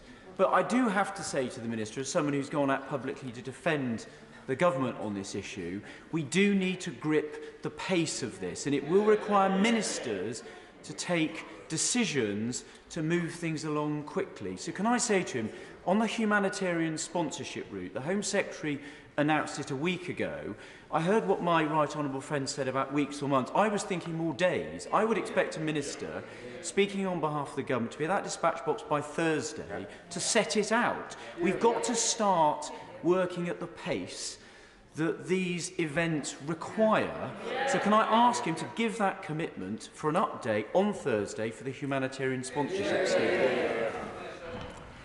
Thank you, Mr. Speaker. Certainly the government will be happy to update members on what's happening on Thursday, whether that's through a dear colleague or other appropriate forum. But certainly our intention is not that this is certainly not going to take months, and certainly it's more in the weeks before we start welcoming people into the UK. But this will be one of the most, as I say, an unlimited offer that reflects the generosity of people who wish to make. But I appreciate we now need to get on and get it launched. Mr. Speaker, I have been here since the start of business. It's not often that I feel ashamed listening to a range of ministers with their half-baked excuses for no action. This is a time the President of Ukraine will be speaking to us later. And this is when our hearts, our minds and our prayers are with the people of Ukraine. For God's sake, please, ministerial team, government, get your act together and open the doors to these poor people. Well, we of course look forward to hearing the President later and reflecting on the inspiration that he's been giving his people in resisting the invasion, including, of course, resisting the invasion with the arms that we have supplied to allow them to do that. But certainly we are, as we've outlined already, we're surging in more decision makers, we're upping the capacity of the VAT, we're looking at the position of whether under 18 should continue submitting biometrics, which will innately not only speed them, but of course free up appointments for others, and are moving casework and resource from across UK BI to support getting through the applications that are there, and we will continue to take further actions to speed up the process. So I do very much hear what the House is saying. Tracy Crouch. May I just take the opportunity to say thank you to the officials in the Harbour and Portcullis House, who are providing really helpful advice to constituents.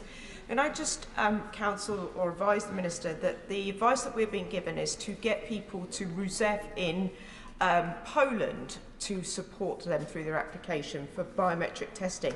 But word on the ground is that there are no biometric appointments in Ruzev until the end of next month. So can the Minister confirm that when constituents' families are being sent to these posts for biometric testing, that they are actually available? Well, I'm concerned here the example given, and certainly we will continue to look to increase the biometric capacity. As I've touched on, we are actively looking at the position for under 18s, which will then remove the need to, and whether we can adapt, as I touched on in an earlier question, the technology we used for Hong Kong BNO nationals who don't actually need to go to a VAC at all as part of their application, which would innately, again, create further capacity for people to come through the system. But certainly happy to pick up the process, and again, we'll be continuing to look at how we can surge and increase the capacity at our application centres across the region, not just the particular one cited. Lomé. Thank you, Mr. Speaker. My constituents in Vauxhall want to see the UK make clear that refugees are welcome. We need a clear and simple process in place for people seeking asylum, but vulnerable people need support before they get to the border. Urgent humanitarian problems, including food assistance, access to transportation, sanitation and hygiene facilities, mental health, bereavement support, emergency healthcare, including for people living with HIV. So will the Minister please ensure that the UK's asylum system begins with immediate aid for people needing to flee? Thank the member for her question, and she makes some strong points. One of the reasons why we're working closely with the countries on the border is that given the end of direct travel, it's extremely unlikely people would make the UK in a day. Certainly those who've just crossed the border from Ukraine will need a range of support, including medical support. And I know colleagues in the HSC are also talking with the Polish health authorities, because clearly their hospitals are beginning to become fairly full, and there'll be need to look across Western Europe for others to support and to take patients from those hospitals into potentially the UK, again, just a thing. But I would be clear that people who arrive enter into our asylum system. They will arrive with status and be able to get on with lives. They won't have to make a further application here.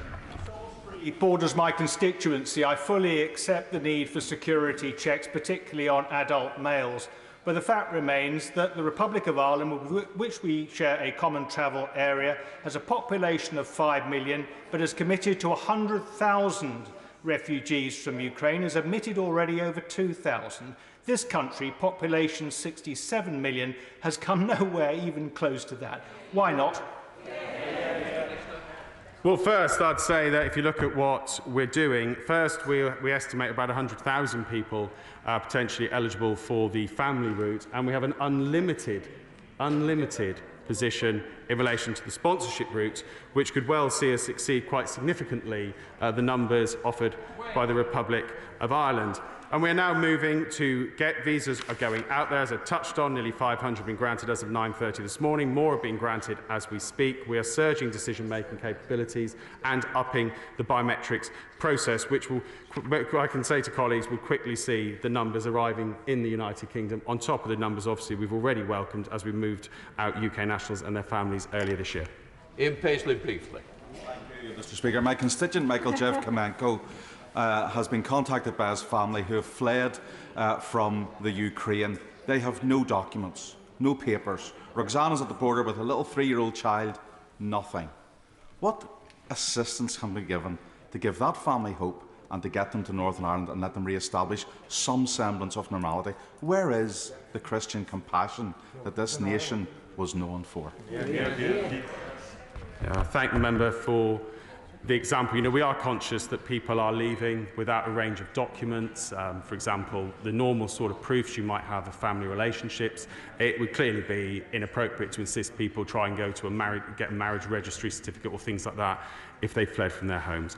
We do have provisions which will allow travel without passports and other documents, once certain checks and nominations are done. And again, that's part of the process that's being established, because we are conscious that even where people have access to documents, it may not be the full documents they might normally bring with them. And we're also conscious that people will have left innately, potentially in a hurry, so may not have had time to thought to bring particular documents. So certainly not having a passport won't be a bar. We would need to use other processes though to identify them, and that's not something that's unusual in situations where we're moving people at pace. Steve Brown. Speaker, so much about this doesn't feel right, and my constituents know what they see. All of this is far too robotic, and to pick up the point made on the other side, there's very little Christian compassion being shown at the moment. Surely we are past the UK saying we're going to have a generous scheme. It's time to deliver a generous scheme. The family scheme is too slow. The humanitarian sponsorship scheme, which I raised in the Commons yesterday with the Secretary of State, is still in design over at the Department of Communities. And I do not want to hear the Minister say that's another department. He's the Minister at the box. At the very least, can we have a very simple online gateway up and running tomorrow where constituents who want to help can at least register their interest? There's so much compassion and want to help, and people are not able to do so. Well, I recognise the young member's concerns. I must say, the vast majority of councils in this country took part in the Afghan resettlement scheme, including my own. And many are already offering to take registrations of details and offers of help as part of a process of preparing for the launch of the humanitarian sponsorship route. So certainly it's something that I'd encourage my own constituents to do, and I know he'll be encouraging his own to think of what offers that they can make. And as I say, the compassion of this country is shown by the fact that this will be an unlimited scheme on top of the family, and potentially could be one of the biggest movement into communities in the UK since evacuation in the 30s. If not, we'll have to run. I thank the Minister for his personal help, but can I also say that my constituents share the absolute frustration at the speed at which the government is moving on this issue. Can he get a grip on that situation in Warsaw? I've heard today, similarly, of families seeking to join their family in the UK who are being told there are not appointments available until at least the 15th, even though they've been in Poland for some time, having escaped Kiev. And will he tell us, will he publish how many staff have actually been posted now to our posts in Warsaw, Bucharest, Budapest, Bratislava, Chisinau? Have we actually sent staff? Are all of them operating at 7 days capacity? And how long do people have to wait for appointments in those locations? Well, I thank the member for his points. Certainly we are surging staff to our visa application centres, as well as I'm conscious, obviously, FCDO have a separate system in terms of posts and diplomatic presence there. We are looking at how we can expand the capacities, it further, and also I've already touched on some of the things we're looking at to actually remove the need for a biometric appointment entirely. Liz Roberts. Yet again, we see the Home Office refusing to grasp the urgency of this crisis. Just like the Afghan resettlement scheme, these schemes are too limited and progress is too slow. My constituents are desperate to help. They're offering their homes, but no sponsorship information is available. Welsh Government is offering to help. Welsh local authorities are offering to help. What discussions has he had with them to facilitate this scheme, and what estimation does he have of the number of sponsorships available in Wales?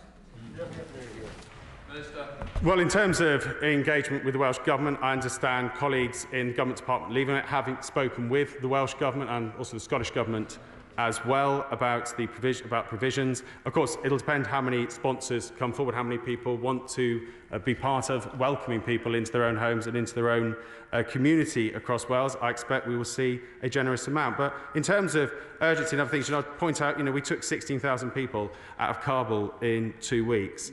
We've worked at pace. We're still evacuating people out of Afghanistan as we speak, and we'll soon be welcoming many thousands from the Ukraine into the United Kingdom, alongside the most generous sponsorship schemes that actually exist, given it is completely uncapped. Thank you, Mr. Speaker. Many of the Ukrainian refugees who eventually get here will be vulnerable women and children, and not all of them will have relatives here who can offer a roof over their heads. So has the government given any thought to setting up some sort of portal or clearinghouse where offers of accommodation can be made and basic safety checks can also be made before vulnerable people take up those offers? Yeah, it's a very good point to be made that, this is potentially quite vulnerable individuals arriving in a cohort. We will need to make sure there are basic safeguarding checks, particularly if people are offering to welcome people into their own homes. I know my colleagues are closely looking at that and how it can be done, but without it becoming a barrier to enabling a swift movement of this scheme. Mr. Speaker, a refugee is a refugee regardless of the colour of their skin or their background. So I am deeply concerned about reports that there are refugees from a Burma background who are being stopped at the Ukrainian border and turned away. Does the Minister agree that these reports are despicable? And can they tell me what the government is doing to ensure the safe passage of all refugees fleeing from this horrific conflict? Well, the honourable member's right to highlight that actually Ukraine provided safe haven for people leaving Afghanistan. It's not just one community living in Ukraine, that there are many people there who, it's a set of ideals, like our own country, it's a set of ideals as a nation. It is not based on a particular ethnicity. So no, certainly it would be concerning to hear if people are being turned away at the Ukrainian border. Obviously, we don't control the Ukrainian border. He will appreciate. And obviously, there is Ukrainian law in relation to men aged 18 to 60 who are required to stay in Ukraine in terms of military service, including dual nationals, which again is a decision taken by Ukraine. But certainly, we would be clear that race and ethnicity should not play any part in terms of the decisions taken at that border and allowing people to leave and enter into the safe and democratic countries next door and then potentially move on to the UK via our schemes. Mr. Vickers. Thank you, Mr. Deputy Speaker. I appreciate that ministers and officials are grappling with a horrendously complex situation here, but it's worrying that some contradictory advice is being offered to members. I have a constituent who has pre-settled status, and I was told by the members' help desk on Thursday that she would be able to bring her 2 young children across. Yesterday she emailed to say no, the published advice was against that. I went back to the help desk who said they were going to escalate the query. I'm escalating it even further to you, Minister. Does this lady with pre-settled status have the ability to bring her 2 young children into the UK? Thank you. I may wish to take away and look at under the rules around the EU settlement scheme, particularly if she was here with pre-settled status during the time of free movement, because there are some particular rules that apply to them that are actually, again, free of charge for application routes, by the way. So I'd certainly be happy to take that one away and get confirmation. Thank you, Mr. Deputy Speaker. The Minister may be interested to know, and indeed I'm very surprised he has not already mentioned, that Citizens UK have set up a registration link for communities and individuals who want to register their interest in community sponsorship. But community sponsorship is only a route by which people can come to the UK if a scheme exists to which communities can apply. The delay in setting up the Afghan scheme was, frankly, a disgrace. So can the Minister say when we'll have a scheme? And since community sponsorship is a lengthy process which can take up to a year before a community group can be matched with a family to come here, can he say what will be different about this scheme which will make it fit for purpose for the urgency of this crisis? Yeah, I recognise a number of groups are encouraging people to register to help, welcome that. And again, once the official scheme starts moves forward, that will be a welcome source of information. In terms of community sponsorship, she rightly highlights some of the issue, and on a more wider point, it is actually something that we are going to look at, that we do think community sponsorship takes too long. There's too many barriers that can be thrown in the way of it. But in terms of this particular scheme, our intention is a minimised process. It doesn't involve things like local authority consent and some of the things that you'd expect to see in the community sponsorship. That is much more simplified of matching up. Someone's prepared to make a particular offer of accommodation and support, and then someone is able to take that up, subject to some should expect things like some of the safeguarding issues that I've touched on already. Alan Cairns. Mr. Deputy Speaker, it is wholly appropriate to recognise the breadth and scale of supports that the government have taken, but as well as the significant steps that the Minister and his colleagues have taken. But we also need to recognise and understand the desperate plight of people fleeing such persecution and the risks that they face. My constituent, Yuri Noble, has returned to Ukraine to bring family members back, but is struggling to get an appointment like so many others here. So in recognising the challenge the Minister faces, in recognising the challenge from the constituent, what consideration has he given to extending expired biometric assessments that can easily be extended to be made appropriate now?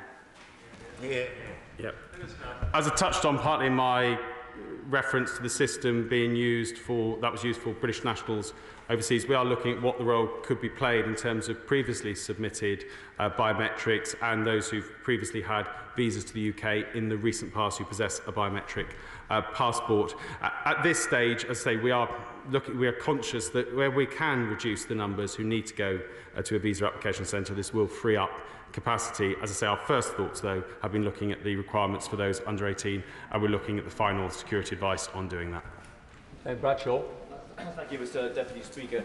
Using the risk from Kremlin operatives, who I suggest have rather more easy ways of reaching this country than posing as refugees, as an excuse for this mean-spirited and shambolic approach simply won't do.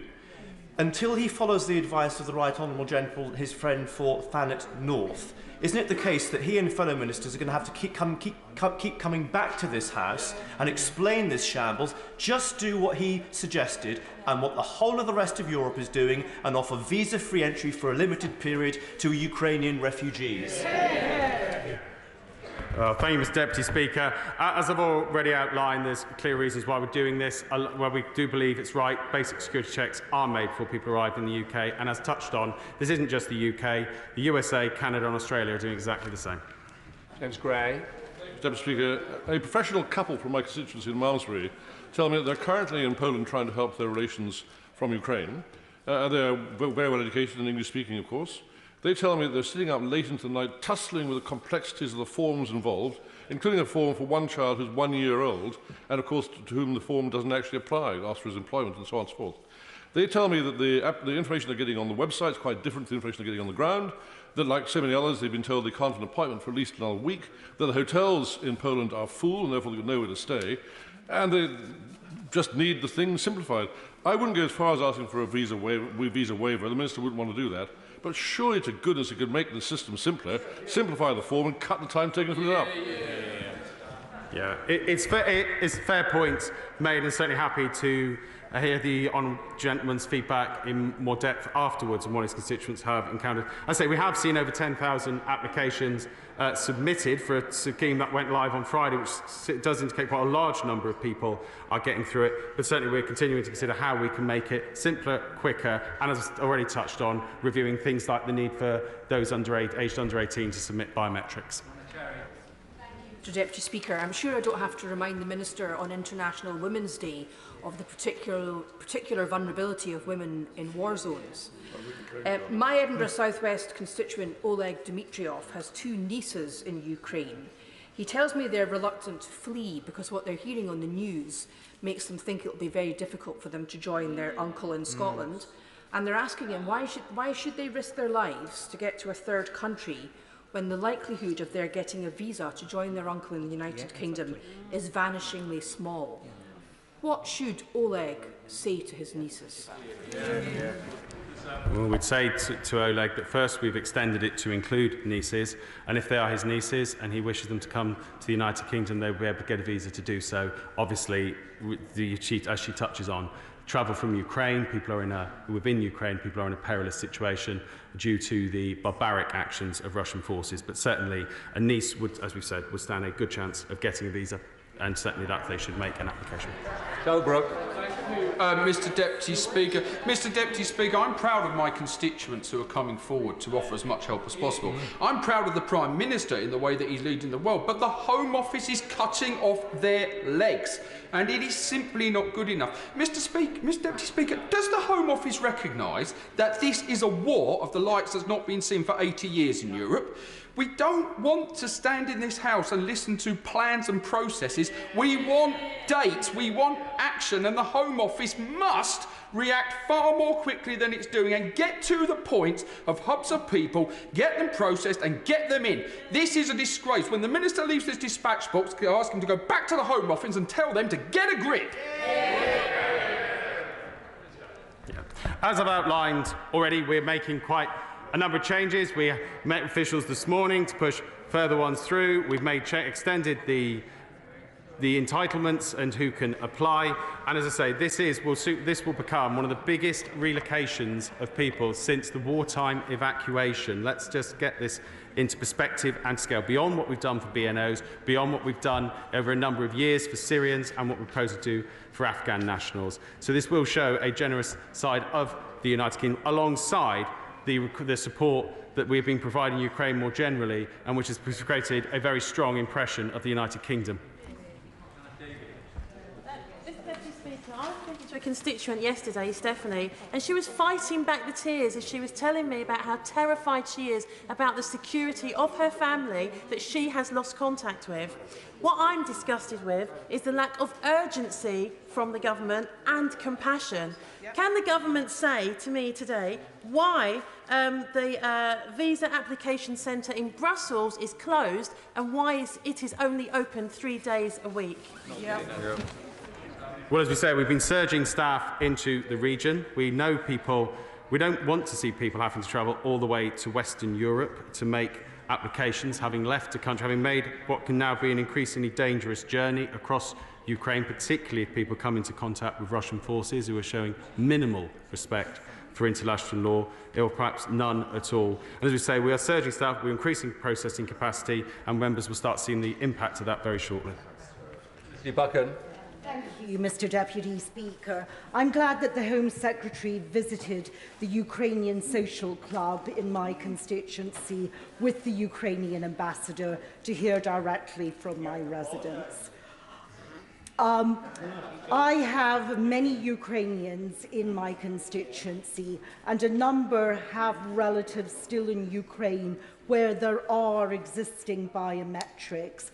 Can I urge my honourable friend to look in further to the ideas proposed by my honourable friend from South Swindon and the Vale of Glamorgan to see if we can find electronic solutions? Thank you for the question. I must say the Home Secretary had a very positive visit, and certainly the relationship we've had with the ambassadors and the community have been very strong, not given the broad range of support that we are providing to Ukraine, not just in the form of lethal aid into Ukraine itself, but around the support including to countries on the borders of Ukraine who are now dealing with very large numbers, because of course, they keep saying this, the vast majority of people actually want to remain close to their homes because they want to go home once the invader has been defeated and driven from their country. But yes, we are looking further at how we can use some of the work we've done around things like the Hong Kong BNO route, the reuse of biometrics, and, as I've touched on a couple of times now, whether under 18s actually need to submit to biometrics at all. Caroline Lucas. Thank you very much, Mr Deputy Speaker. I must say this government has some pretty strange priorities, which apparently thinks nothing of overturning national security advice when it comes to granting a life peerage to the son of an ex-KGB agent, but which is apparently putting obstacle after obstacle in front of refugees fleeing unspeakable violence in Ukraine. Will he listen to the voices on all sides of the House which are urging him to allow refugees to come here first and do the biometrics and the other security checks here? And does he understand that by simply saying they're already in safe countries is deeply insulting? They are traumatised, that their families are split up, they might not have finance. We need to be doing much more now. Hear, hear. Hear. Well, certainly the support provided, I wouldn't just dismiss the support being provided by Polish authorities, Hungarian, Romanian and Moldovan, and certainly they are doing an amazing job in terms of welcoming those who are coming straight over the border. We've touched on already on a number of occasions why we believe it's right that we do basic security checks before people travel to the United Kingdom, but many of our other normal requirements are being waived, and I don't think some of the solutions that would potentially be put forward around doing security checks here in the UK would necessarily reflect a warm-hearted approach. Siobhan Bailey.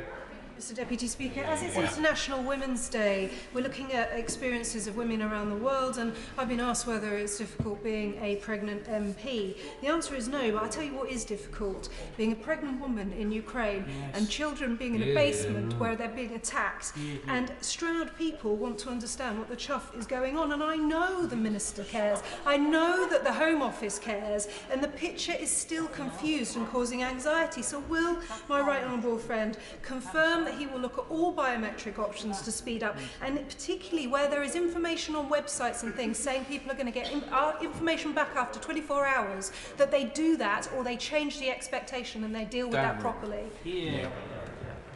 I would agree. We're certainly keen to say, looking at the position around biometrics for under 18s, that would make quite a significant difference in terms particularly of family applications. There's some final security advice being considered on that, but we are very keen to move that forward shortly.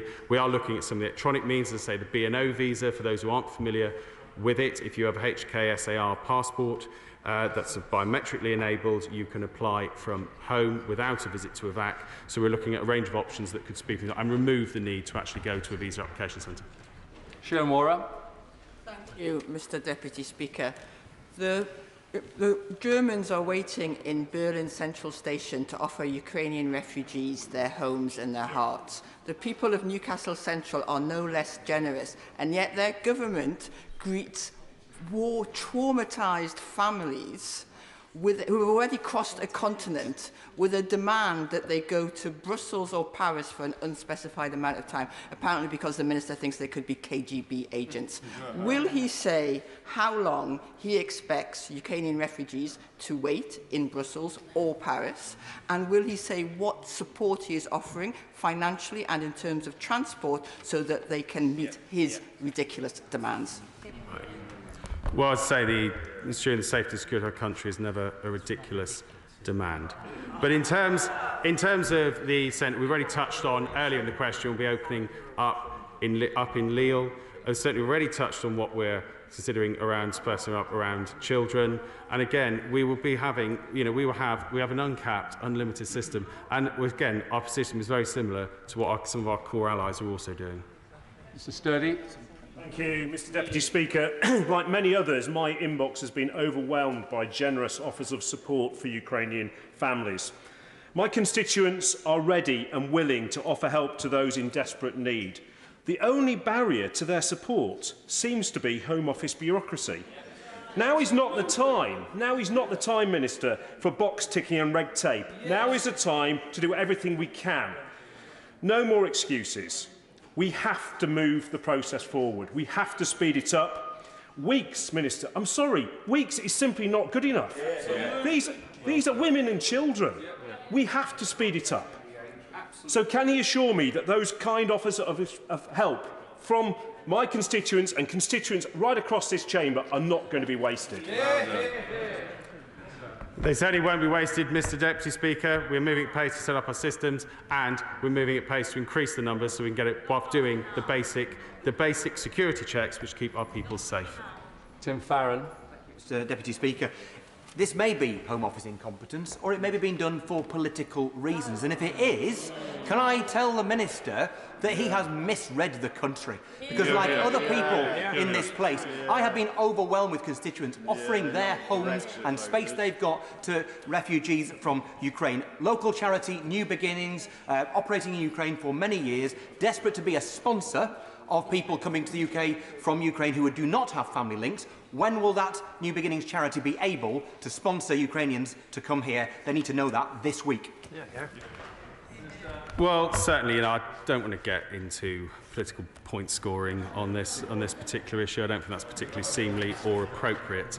But in terms of the routes, as we say, we're working pace. Our first priority, of course, families and relatives, because we appreciate the vast majority of relatives will be able to stay with family, and we're working at pace in terms of setting up the humanitarian sponsorship visa, but obviously our colleagues in the Department of Levelling Up, Housing and Community will be leading on operationalising the actual sponsorship element of that to ensure we can give the warm-hearted welcome that many want to give. Jason McCartney. Thank you, Mr Deputy Speaker. I'm so proud to represent a vibrant Ukrainian community in my Colne Valley constituency, and I'm equally proud to have so many people in my community opening their hearts and ready to open their homes for these Ukrainian refugees. We've done so much on sanctions, on humanitarian aid and on military aid. So why are we dragging our feet with all this bureaucracy? Will the Minister not only commit to put extra staff into these visa centres, but they need to be open 24 hours a day, 7 days a week. All the helplines need to be manned 24 hours a day. And can he assure me, by the weekend, thousands and thousands of more desperate Ukrainian refugees will be safe here in the UK with their family and friends? Damn right.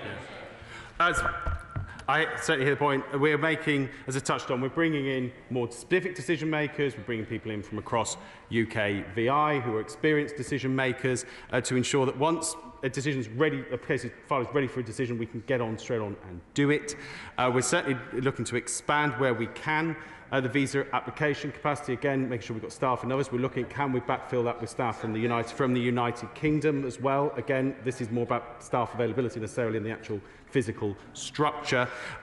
Certainly, we think sometimes local labour laws impact, but we don't think that will be an issue in this particular instance, given the urgency of the case. And crucially, as I've touched on a couple of times, actually, can we remove some cases from this process of needing an appointment entirely? So, for example, under 18s and potentially the use of the tech we use for the BNO, because a lot of BNO applicants never go anywhere near a VAC. They just use our ID with their passport. So again, that gives appointment capacity but without actually any extra appointments. Alison Thulis. Thank you very much, Mr Deputy Speaker. Last week I raised the case of my constituent and his wife, who were advised by the government helpline to go back from Poland to Lviv to collect her spousal visa. After my intervention, they were told to go to the VAC in Warsaw. An hour ago, they emailed me to say we're just out of the VAC centre in Warsaw, and again we've been told that they don't print visas and they can't help us. This time, according to the worker, their vignettes are printed in the UK and sent to the VACs. Unsurprisingly, the VAC didn't know how to help us. They didn't even have access to the Ukrainian database, which I find shocking that the Home Office couldn't arrange for 2 weeks now. Can the Minister advise when my constituent and his wife can come home safely to Glasgow? Well, so no one should, certainly now, no one should be being advised to go anywhere near into Ukraine to get visas or any other purpose. Certainly, I'm very happy to pick up the case and see what has happened in that particular instance. In terms of certainly the VACs, you should be able to collect your visa from any VAC in terms of where we are. But I hear what's being said. I don't doubt what's being said, and I'll be happy to pick up on it. Tom Hunt.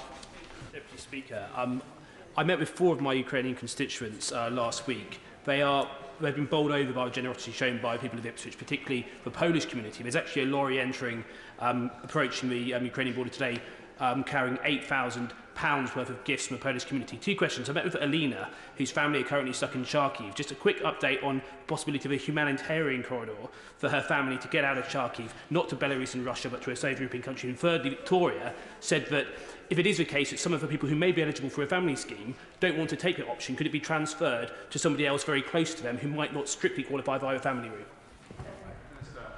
Certainly, I think in terms of the situation on the ground in Kharkiv, I think we have to be very careful about how we take President Putin's offers of humanitarian corridors, not least given they are rarely respected and are often used, may well be used as a cover for breaches of international law that then follow. So I think we have to be quite careful about the concept of humanitarian corridors, and I've touched on already.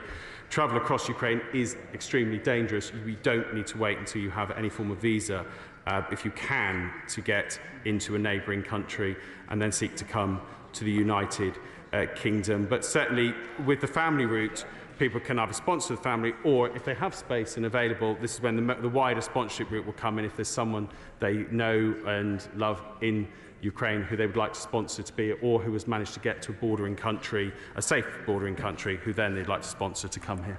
Robert Keeley.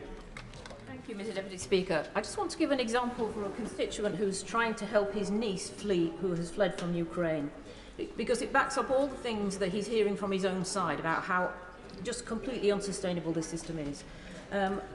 Last Friday they spent the whole day waiting for a form from the United Kingdom for a visa, and of course biometrics. They had to give a lot of complex information. After they'd given all this and the biometrics, they were then asked for bank details and for documentation which the niece who had fled from Ukraine just didn't have with her. It's now 3 days since that, and there's no sign of a decision promised within 48 hours. My constituent said, "I simply cannot put into words how angry and desperate we are becoming because of this shameful situation." What is the Minister actually doing to fix that chaos? Because that is a live situation, and that's actually what's happening.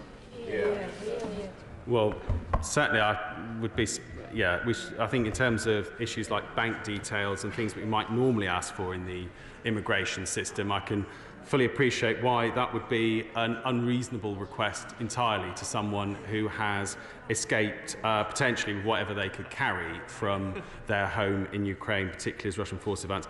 Very happy to look at it, certainly, if there's a need to ensure our decision makers are acting appropriately in terms of what they're asking for. Things like, I wouldn't see it appropriate to be asking people for bank details from Ukraine at this time. Order. We have to leave that there. We've done 8 minutes. One moment. We've done 8 minutes more than was allocated for the urgent question, and clearly with this crisis ongoing, there will be other opportunities for urgent questions and statements, and those who are raised in their chair, with over 20 names, we will look to ensure that they get prioritised for the future. Point of order, Annalise Dodds. Point of order, Mr Deputy Speaker. In the last 24 hours, the Foreign Secretary has twice accused me of seeking to slow down the UK government's ability to sanction individuals during the passage of the Sanctions and Anti-Money Laundering Act. Once before the Foreign Affairs Select Committee, and again this morning during departmental questions. She made similar accusations against the Honourable Member for Rhondda before he corrected her, and she was compelled to apologise for having got the facts wrong, gallantly blaming her staff for the quality of her notes. Mr Deputy Speaker, the accusations the Foreign Secretary made against me do not stand up to scrutiny. I am using parliamentary language here, Mr Deputy Speaker. I'm particularly aggrieved by the suggestion by the Foreign Secretary that I, in her words, wanted changes to make it tougher for us to sanction oligarchs. At no point during the passage of that Act did I seek to slow down the government's ability to sanction individuals who posed a threat to the UK. Quite the opposite. I was one of those who pushed for the inclusion of Magnitsky sanctions in the Act, sanctions against Russian oligarchs, which were actually then blocked by the Conservative government, who shut down the relevant committee debate after half an hour to prevent the issue being put to a vote. Now, I welcome Conservative ministers' belated conversion to the importance of such measures, but not the Foreign Secretary's attempt to rewrite history. The comments of mine to which she referred were explicitly about ministers using so-called Henry VIII powers to amend primary legislation without parliamentary oversight, not what she has intimated. Mr Deputy Speaker, given these points, would it be in order for the Foreign Secretary to come to the House at the earliest opportunity and correct the record? I'm grateful to the Honourable Member for giving notice of a point of order. As the Speaker and the team from the Chair have said, that we're not responsible for the content of contributions made by ministers. However, the Honourable Member's point has been heard on the government benches, and if an error has been made in this instance, I hope the Foreign Secretary will seek to correct it as quickly as possible. Point of order. We'll take the further to the point of order before coming. Okay. Chris Bryant. Mr Deputy Speaker, I'm very grateful. I was at the Foreign Affairs Select Committee yesterday when the Foreign Secretary made these allegations. She alleged that I had said things in the third reading debate on the 1st of May 2018 when I didn't take part in the debate on third reading in 2018.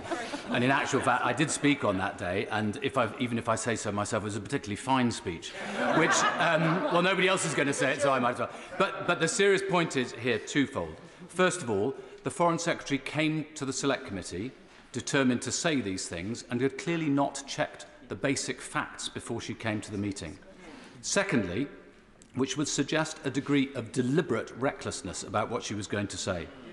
Secondly, she then prayed in aid a document which she said she had in front of her, which was some notes from ministers, which had apparently from officials, which had apparently been incorrectly written out. Now, you will know, Mr. Deputy Speaker, that the convention in this House is that if a minister prays a document in aid, they have to provide it to the House. So can you ensure that the Foreign Secretary provides those notes? Because I'm concerned that somewhere in the Foreign Office there is a file on me which is full of lies and inaccuracies. Thank the honourable member for his point of order. I've got no doubts whatsoever that the speech he gave was outstanding. But as far as his other comments are concerned, it's the same answer. The Treasury bench will have heard the comments that he has made, and I hope that if any errors have been made, that the Foreign Secretary will correct them as quickly as possible. Further to that point of order, Chrissy Madsen. Point of order. Thank you, Mr Deputy Speaker. I was listening to the point of order from my honourable friend from Oxford East, who talked about the Foreign Secretary suggesting that she couldn't read her notes because her officials hadn't written them very clearly. Now, in topical questions, in answer to a question from my honourable friend from Newport East on who signed off a trade deal, she told the House that these deals, she didn't know, and these deals are always signed off by officials. So can you tell me, Mr Speaker, if the, following the Right Honourable Lady's comments today, whether the government has made any attempt to bring forward a statement to explain a change in the policy of ministerial responsibility, or if they haven't, have they made any suggestion that officials will now come to this House and answer questions and that ministers aren't responsible for them? Because it sounds to me like the Foreign Secretary is getting a bit of a track record here of blaming things on everybody else but herself. I've been given no indication that any minister will be making a statement today. Should that change, the House will be informed in the usual way. Point of order, Michael Fabricant. Mr Deputy Speaker, you will be aware that the House of Commons has just published a report by the independent expert panel on the conduct of Mr John Bercow. It says, in small part, 21 separate allegations were proved and have been upheld. The House may feel that his conduct brought the High Office of Speaker into disrepute. This was behaviour which had no place in any workplace. Members of staff in this House should not be expected to have to tolerate it as a part of everyday life. And I concur. Now, there were many people in this House, I included, who tried to raise this on several occasions when John Bercow was Speaker, but nothing was done. And I feel that not only has John Bercow been shown to be of a disreputable nature, but in some ways this House has been put into disrepute. And I simply ask you, will there be any occasion for the Leader of the House to come here and make a statement about this damning report and the damning report about John Bercow, and also give an opportunity to debate how on earth this could have lasted so long, this terror of bullying? Further to that point of order, Caroline Johnson. Thank you, Mr Deputy Speaker. Mr Deputy Speaker, Mr Bercow has been shown in this report to be a serial bully, to have displayed undermining behaviour